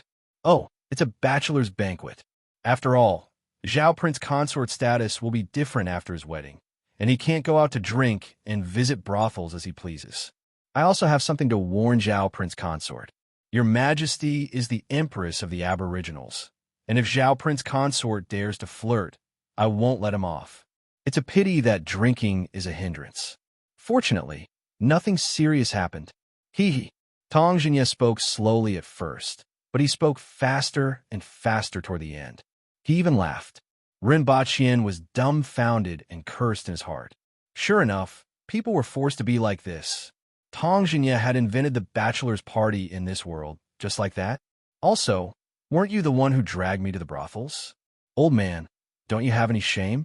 Who said that the Aboriginals were simple and straightforward? Is there a bachelor's banquet? The Empress looked to the side. If it was in the past, he would have been sent flying regardless of the reason. However, today was a joyous day, and the Empress gave him chance. No, a loud voice came from behind the crowd. Your Majesty, there has never been such a thing before. Old Man Tong is lying to you. At first, everyone was relieved to see the Empress soften her tone, but when they heard this voice, they immediately looked over. Qin Chuan's face was covered in dirt, and he was grinning from ear to ear. Qin Chuan, you old bastard, what are you doing here? The Tong residence didn't invite you today, and it's Her Majesty's wedding day. How dare you come out to make trouble? Tong Jinye flew into a rage. I'm just passing by. Qin Chuan laughed. Goodbye. Stand there. The Empress's face was cold. Everything had been arranged for today. They would set off in the morning and stay at the Tong residence in the afternoon. During this period, only the people from the Ministry of Rights and the Tong residence would be present. Qin Chuan was just passing by. Huh. Give the 2 machetes to them, the Empress said coldly. Everyone looked at each other, and the Empress spoke again. Are you still not going? Your Majesty, I've been wronged. If you want to punish someone, shouldn't you add Zhao Prince consort as well? Tong Jinye, the old man, still hadn't given up. Anyway, he knew that His Majesty had changed. All he had to do was to drag Zhao, Prince Consort, into the punishment. In any case, he was a Cardinal Heaven expert and could withstand a beating. He was merely a Kismet Heaven. The Empress glared at him coldly. Qian pondered for a long time and asked in surprise, Your Majesty, you actually know about Gue too? The teacup in front of the Empress flew out. It smashed into Tong Jinye's head. Take 3 axes. Your Majesty, I'm innocent. Qian immediately cried out. The plate in front of the Empress also flew out. It still hit Tong Jinye's head. Tong Jinye felt wronged. Why did you hit me again? 10 minutes later, the Empress pointed to the corner of the wall and ordered, dig. Your Majesty, it's a big day. Xianhua, the Minister of Rights, spoke frankly. Add one more axis. The Empress didn't even raise her head. It's a big day, yet they're still causing trouble. It's really not right. Xianhua smoothly continued without pausing. Ren Baqian thought about it and decided to bury them since their heads would still be exposed. The three of them would obediently dig 3 pits. You go down. The Empress pointed at Tong Jinye and Qin Chuan. You are responsible for burying them. She then pointed at Ren Baqian. On the day of his wedding, Ren Baqian was wearing festive new clothes as he buried people. After burying 1 layer of soil and compacting it, he continued to bury another layer. After a lot of effort, only 2 heads are left. Tong Jinye sneered at Ren Baqian. In any case, you are the one who buries us. Don't be fooled by how happy you are now, but aren't you getting the same treatment as us? After Ren Baqian was done burying the 2 people, he saw that the Empress didn't say anything and stood obediently at the side. It was always better to bury less. He wondered if he should take off his clothes when he jumped down later. 5 minutes passed. A quarter of an hour passed. Everyone was waiting for the next step, but the Empress closed her eyes and sat there to rest. Tong Jinye's head was exposed. He first sneered, then looked expectant, then doubtful, and finally felt wronged. Your Majesty, Zhao Prince Consort is still standing there. Stand there obediently, the Empress said coldly. Tong Jinye and Qin Chuan's faces turned green. Your Majesty, this is unfair. The people from the Ministry of Rights who were standing at the side almost burst out laughing. Their faces were all distorted and had weird expressions. Ren Baqian looked down at the 2 of them and was in a good mood. He was just short of singing "We Are Different." Tong Jinye and Qin Chuan were trying to cheat him. These 2 were really getting what they asked for. At this time, the Empress was feeling very depressed. Even though she was shy about the wedding, she was still somewhat looking forward to it. However, a good wedding had been ruined by these few people. Am I usually too benevolent? If it weren't for the celebratory banquet tonight, these 2 people would have been hung from the top of the city wall. On the contrary, everyone else had different thoughts. The people from the Ministry of Rights were happy to see these 2 old fellows looking for trouble every day. It was time to teach them a lesson. As for the people from the Tong residence, they were helpless. On the contrary, Tong Lan was in high spirits. She wanted to have this kind of awe-inspiring power in the future. After staying in the Tong residence for the whole afternoon, Ren Baqian stood there for the whole afternoon. Tong Jinye and Qin Chuan were buried there with grievances on their faces. Your Majesty, it's almost time. Prepare to return. Xianhua came to the Empress's side and said. Ren Baqian, who was sitting quietly like an old Buddha, unconsciously shifted his gaze to the other side. The Empress glared at him. The meaning in her eyes was clear. If you cause any more trouble, I'll teach you a lesson. After leaving the Tong residence, the 2 of them started to quarrel again. Usually, a man would hug a woman to show off his strength and snatch her back. What should he do now? Your Majesty, do you want me to carry you? Ren Baqian felt that he should show off. He felt that he was good at princess carrying. The Empress put 1 hand on his waist and exerted a little force. Ren Baqian spun 90 degrees in the air and was carried in her arms like a princess. A woman who weighed less than 50 kilograms carried a burly man who weighed more than 150 kilograms out of the Tong residence. Many of the onlookers outside came back after having their meals and cheered again when they saw the Empress. Many people from the Yun Nation were also watching from afar. He doesn't care about his reputation at all. What Zhao Prince Consort? Hee. Many people looked at him with disdain.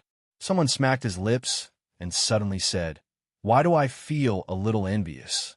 Everyone looked at him and then moved 3 meters away from him. Although 99% of the men were envious, how could they say this?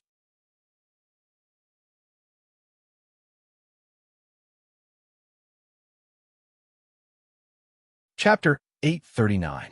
Under the curtain of night, the entire palace was brightly lit. It wasn't just the street lamps, but the palace and trees were also full of red lanterns. It was unknown how long these lanterns had been there. All kinds of silk were wrapped around the trees like gorgeous flowers. At this time, there was a hubbub of voices, laughter, and cheers inside and outside Zeecham Palace Hall. Inside the hall were the Aboriginal court officials, and outside the hall were the people from the Yun Nation and Tianjin Basin. Ren Baqian sat beside the Empress, holding a piece of red silk with one hand, and watched Xianhua, the Minister of Rites, perform striptease. The other end of the red silk was in the Empress's hand. Following the wild laughter of many burly men and enchanting women, Xianhua was only left with a piece of undergarment. I couldn't tell that the Minister of Rites isn't an ordinary person. Ren Baqian whispered in admiration. This was the first time he had sat up here and looked at the officials below. To be honest, wasn't very comfortable. After all, every move at the top was watched, and he couldn't do many small things. At first, he was still sitting calmly, but as the atmosphere in the hall became more and more lively, he felt like there were nails under his butt, and he couldn't sit still any longer. Then, the Empress pinched him on the arm, and he immediately sat up straight again. Watch my last dance. I'll let you see my big treasure. Xianhua was a few years younger than Tong Jingye and Qin Chuan. He had thick eyebrows and big eyes, and he looked like a decent person. However, his face was flushed, and he was wearing a piece of undergarment to show off his muscles. His hands were even grabbing the undergarment. What the F***CK? No one stopped him. Ren Baqian's expression was very interesting. Xianhua was the Minister of Rites. He was usually quiet, but today he was showing his true colors. Great! Many people below applauded and cheered. When Ren Baqian realized that no one stopped him, he immediately considered whether to cover the Empress's eyes. Whoa!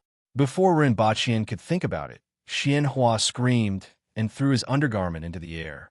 Ren Baqian saw the Empress lowering her head to hide her expression and then looked at Tu Wan and the female official from the Ministry of Revenue, who were applauding and whistling.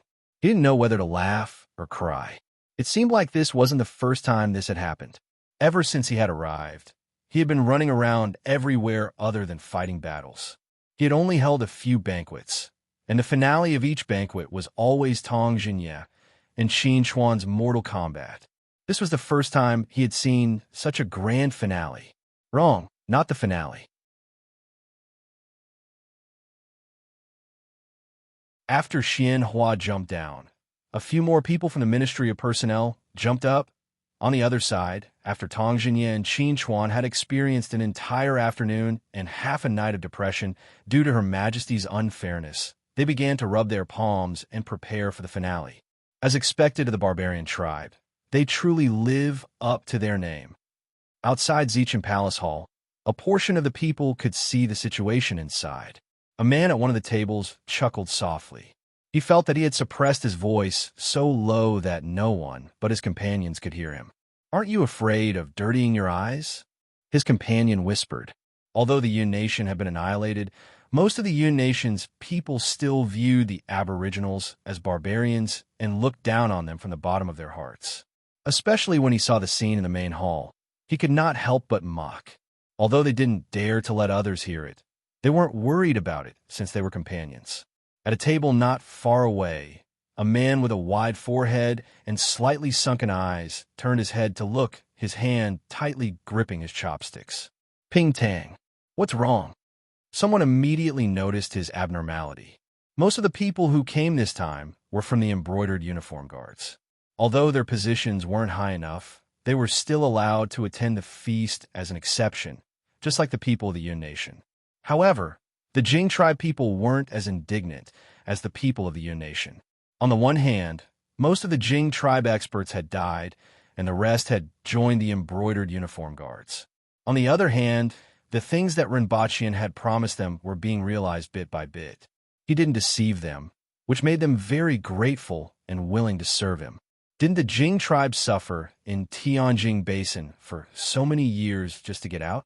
As for the nation, it didn't matter. The Han nation had been destroyed for more than 70 years, and they had been nominally ruled by the Aboriginals for more than 70 years. Furthermore, the embroidered uniform guards received points for every mission they completed. As long as they had enough points to exchange for the herbs or other items they needed, they would receive them after 2 to 3 months. Nowadays, points were more valuable than gold and silver in the embroidered uniform guards. The man called Ping Tang snorted and repeated the words that he had just heard. The expressions of the others changed. Did you hear me correctly? My skills are all in my ears. I can even hear the fluttering of mosquitoes and flies from 100 meters away. Ping Tang said, these people of the Yun Nation are really reckless. How dare they spout nonsense in this place? Don't make a big fuss. After all, today is a joyous day. If there is any disturbance, Sir Run will definitely be angry. If we don't handle it well, we might even be implicated. We will follow them in a while, figure out their identities, and report to Sir Rin. That will be a meritorious service. An experienced person immediately said, Your Majesty, it's time. At this time, the hall was filled with chaos, but there was still a loyal official from the Ministry of Rights. Upon hearing this, the Empress and Run Baqian stood up. Do as you wish, the Empress said faintly and left through the side door. Rin Baqian naturally followed behind her. When they were outside the hall, Rin Baqian called for a guard and said, Send the water of life that I prepared. Yes, tell them that this is the blood of courage. What water of life? What blood of courage? The Empress stopped in her tracks and turned her head to ask. The name sounded very powerful. 96% vodka, Rin Baqian said straightforwardly. If it was given to them before, they might not drink it. However, it was hard to say now. He had been prepared from the beginning, but he definitely couldn't let that old fool Tong Jinye go. He couldn't just give it to him, right? Anyone would know that there was a problem, let alone Tong Jinye, who was a cunning old man. He might as well give it all to him since none of them were good stuff. He didn't force them to drink it either. He just told them that this was the blood of courage. 96%. I remember you saying that the Erguo 2 I drank was 38% and 40%. What's the difference? The Empress asked casually. It's just a little stronger. Rin Baqian answered honestly. Do you have any bad intentions? The Empress looked at him with bright eyes. Rin Baqian understood the Empress, and she understood him. He was usually fine, but he would come up with some bad ideas from time to time. Your Majesty, you are thinking too much. This is just a little higher in concentration. If you drink 1 liter of Erguo 2, 1 liter of this is enough. Rin Baqian said with a straight face. The Empress stood there and pondered for a while before immediately understanding. They drank fruit wine just now, and 2 to 3 liters of it is equivalent to 1 liter of Erguo 2. If they drink it as fruit wine, they aren't fools. Rin Baqian might have said otherwise, but he thought so in his heart, especially now that all of them had drunk too much. Plus what you said. The Empress shook her head slightly and rolled her eyes at him. You are too bad. Rin Baqian felt a surge of warmth in his heart when he saw the Empress rolling her eyes. Fortunately, the ceremonial officer urged, Your Majesty, time is up. We can't delay any longer. According to the royal families of other countries, the Emperor, Empress, and concubines had their own palace. However, Aboriginal women were fierce, and the Aboriginals had low desires. They had been monogamous since the founding of the country. Therefore, they didn't even change their palace. It was still the same couch that was 2 meters long and more than 3 meters wide. It was covered with a red cloth and hung with 100 children's curtains. Not far from the couch was a table with a bottle gourd that was cut into 2 and hollowed out. The 2 halves of the gourd were connected by a red thread. In addition, a pair of huge red candles with golden dragon and phoenix patterns stood on the table. Qing Yuan, Hong Wan, and several female officials were waiting by the side. The entire palace was filled with an ambiguous atmosphere. The Empress walked back to the palace, slowed down, and her breathing became indistinct. She seemed to be adjusting her mood. Rin Baqian turned to look at her and asked, Nervous? A little. It was rare for the Empress to be honest and tell the truth. Your Majesty and Zhao Prince Consort, please pay your respects to heaven and the ancestors, the ceremonial officer said from behind. The two of them lit incense sticks and paid their respects to heaven and the ancestors in the palace. Your Majesty and Zhao Prince Consort, please pay your respects. The Empress and Rinpochian each held half a bottle gourd while Hong Yuan and Qing Yuan poured wine for them. The Empress held the bottle gourd in her hand and looked at Rinpochian. After paying their respects, the two of them would officially be husband and wife. It seemed like the simplest etiquette, but it had the most solemn meaning. Of course, he was willing. However, there were still some feelings in her heart. The person she met a few years ago on the side of the road was now her husband. The affairs of the world were really unpredictable. The same thought appeared in Rinpochian's mind. A few years ago, he almost lost his head. Then he saw the heroic woman in the carriage, and now she was his wife. The ceremonial officer stood there and saw that the two of them were motionless. So he had no choice but to say, "Please drink up." The Empress put the bottle gourd to her mouth, closed her eyes slightly, raised her head, and drank the wine. Bitter. Bottle gourd was bitter to begin with. It meant sharing joys and sorrows. After drinking, the two of them opened their eyes and looked at each other. The Empress's eyes were filled with tenderness, and it was exceptionally moving to see such a look in her eyes. Rinpochian squinted his eyes and said, "Your Majesty, drink again tomorrow. I will add sugar for you." The Empress immediately smiled brightly and said, "Nonsense."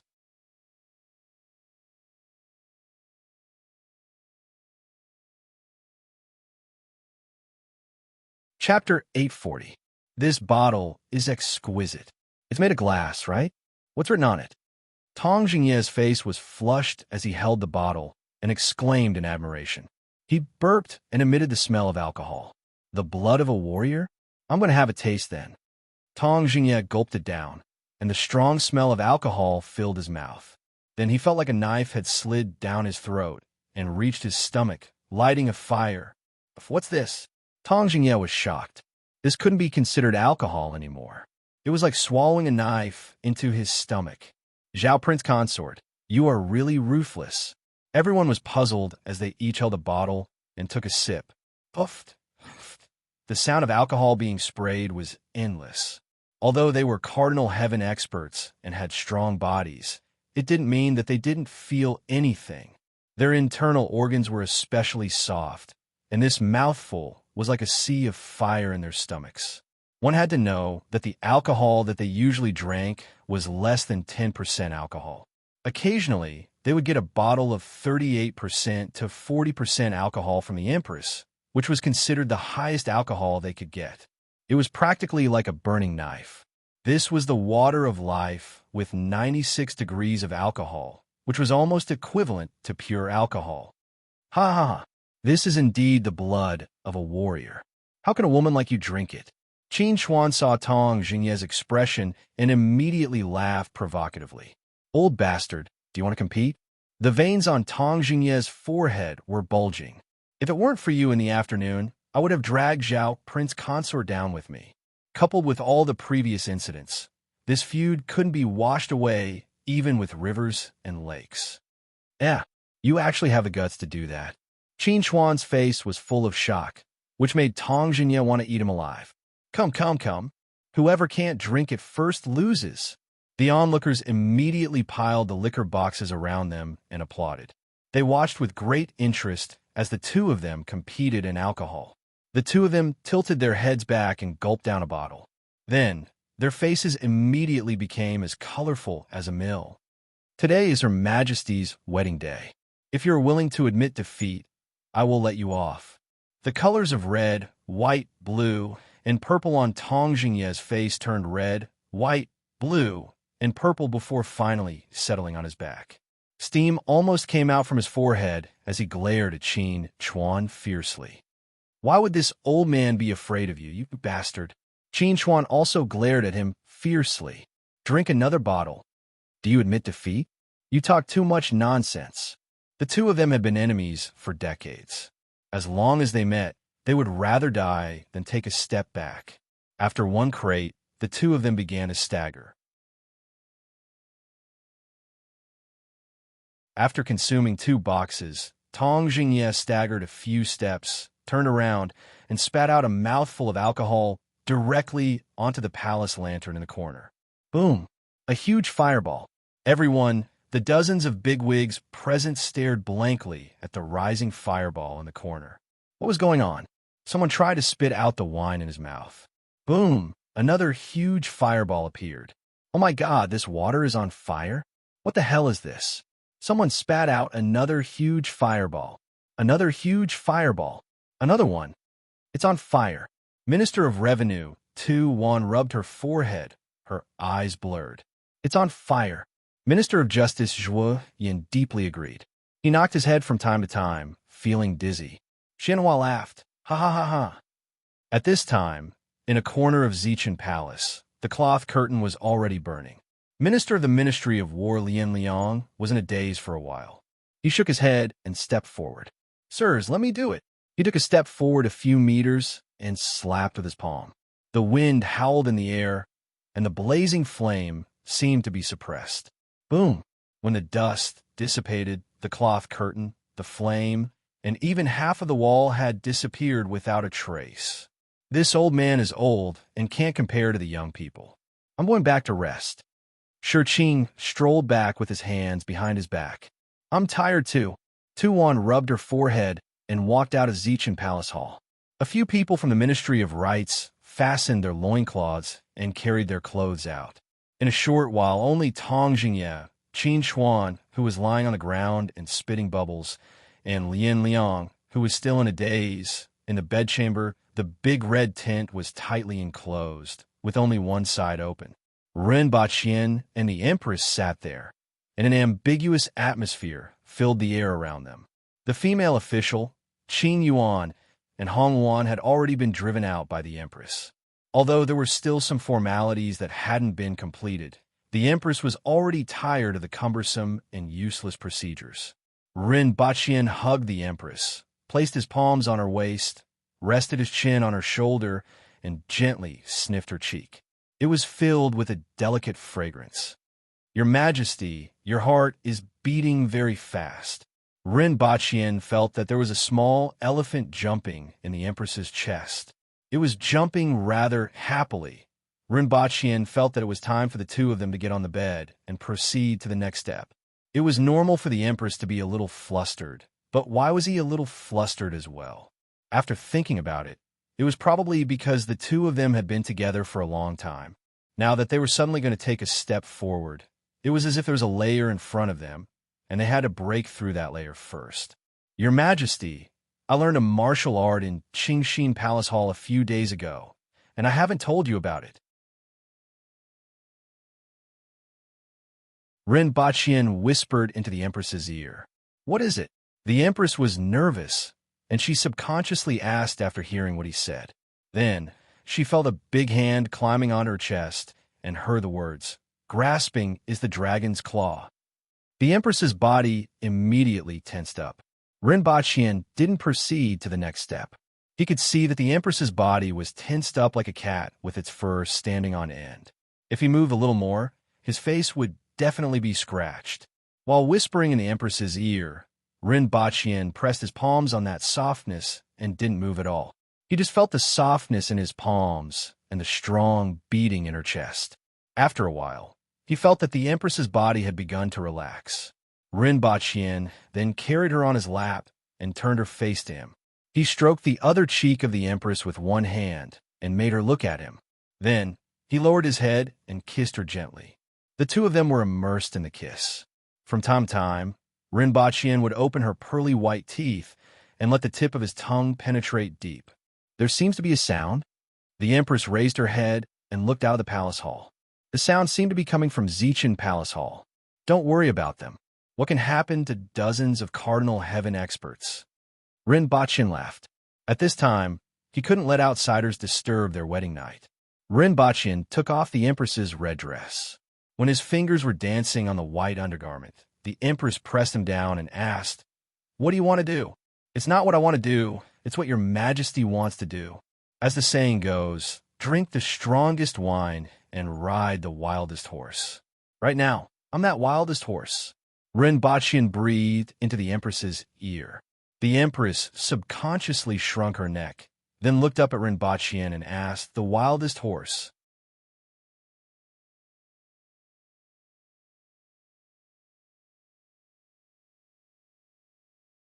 Chapter 841. The red candlelight dimmed the tent. Rinpoche and the Empress rolled onto the bed. Rinpoche hooked his leg, and the red curtain fell, separating the inside and the outside into two different worlds. Only a little candlelight penetrated the red curtain. The Empress was wearing a white inner garment, and her braided hair hung down from her face. Rinpoche lifted his upper body, hugged the Empress, and kissed her on the mouth. One of his hands was placed on the Empress's waist while the other hand was caressing her back and gently moving around. The Empress snorted, blushed, lowered her eyelids, and allowed him to do whatever he wanted. After a long kiss, Rinpoche gently pulled the Empress's collar open, revealing a breathtaking scene. The Empress's figure didn't need to be changed, and it happened to be the perfect size. Her collarbone was sexy and provocative, and it drew a seductive arc downwards. The highest point of her pink breast stood erect. Her skin was as delicate as mutton fat, and it was so fair that it made people go crazy. Coupled with the Empress's shy expression and the scenery between the gaps of her white inner garment, Rinpoche felt as if a fire had been ignited in his heart.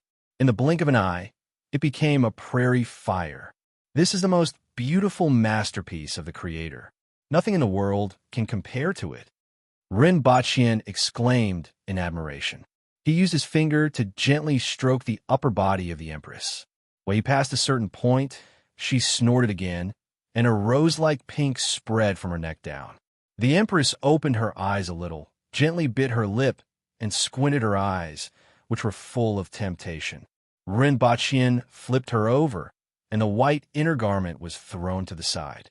Her upper body was completely exposed to his eyes. Although there was only a little candlelight penetrating the red curtain, it was enough for Rinpoche to see everything clearly.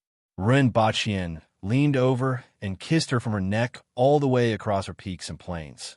He bit the edge of the safety pants at her lower abdomen and gently pulled it down. Following his movements, that magnificent pink spread all over her body. However, her legs were tightly clamped, making it difficult for Rinpoche to pull her down. Rip. Rinpoche felt that having good teeth at critical moments was indeed a gift. Looking at the safety pants that only covered her thighs, it was even more touching. If there was a God in this world, he believed that the one in front of him was the one. He slowly took off his clothes, revealing a glowing humanoid figure. Your Majesty, let me show you my shining treasure. As he spoke shamelessly, he kissed her from her lower abdomen upwards. Omitting 5,000 words, their naked bodies were entangled together. One was glowing, while the other was pink. At this point in time, the Empress's eyes were almost tightly shut. Occasionally, she would let out a soft hum from her nose. When Rinpoche mounted the horse. Boom! Rinpoche, work hard. The flames in Rinpoche's mind receded like the tide, leaving behind only one sentence. What the F***? Knock on the door and deliver the chicken, but you can't knock on the door. Even if his body was extremely slippery, even if he was covered in oil, his head would still bleed when he hit the wall. Furthermore, it was a reinforced concrete wall. Damn it, don't show your fear. Rinpoche pressed his body on top of the Empress and knocked hard on the door while kissing her. After a while, even if the Empress didn't know much about human affairs, she still sensed something. She opened her eyes slightly and saw Rinpoche gritting his teeth. She bit her lip and suddenly smiled. Then, she turned around and pressed Rinpoche down. The two of them exchanged positions. You are the wildest horse, the Empress said softly with a blushing face.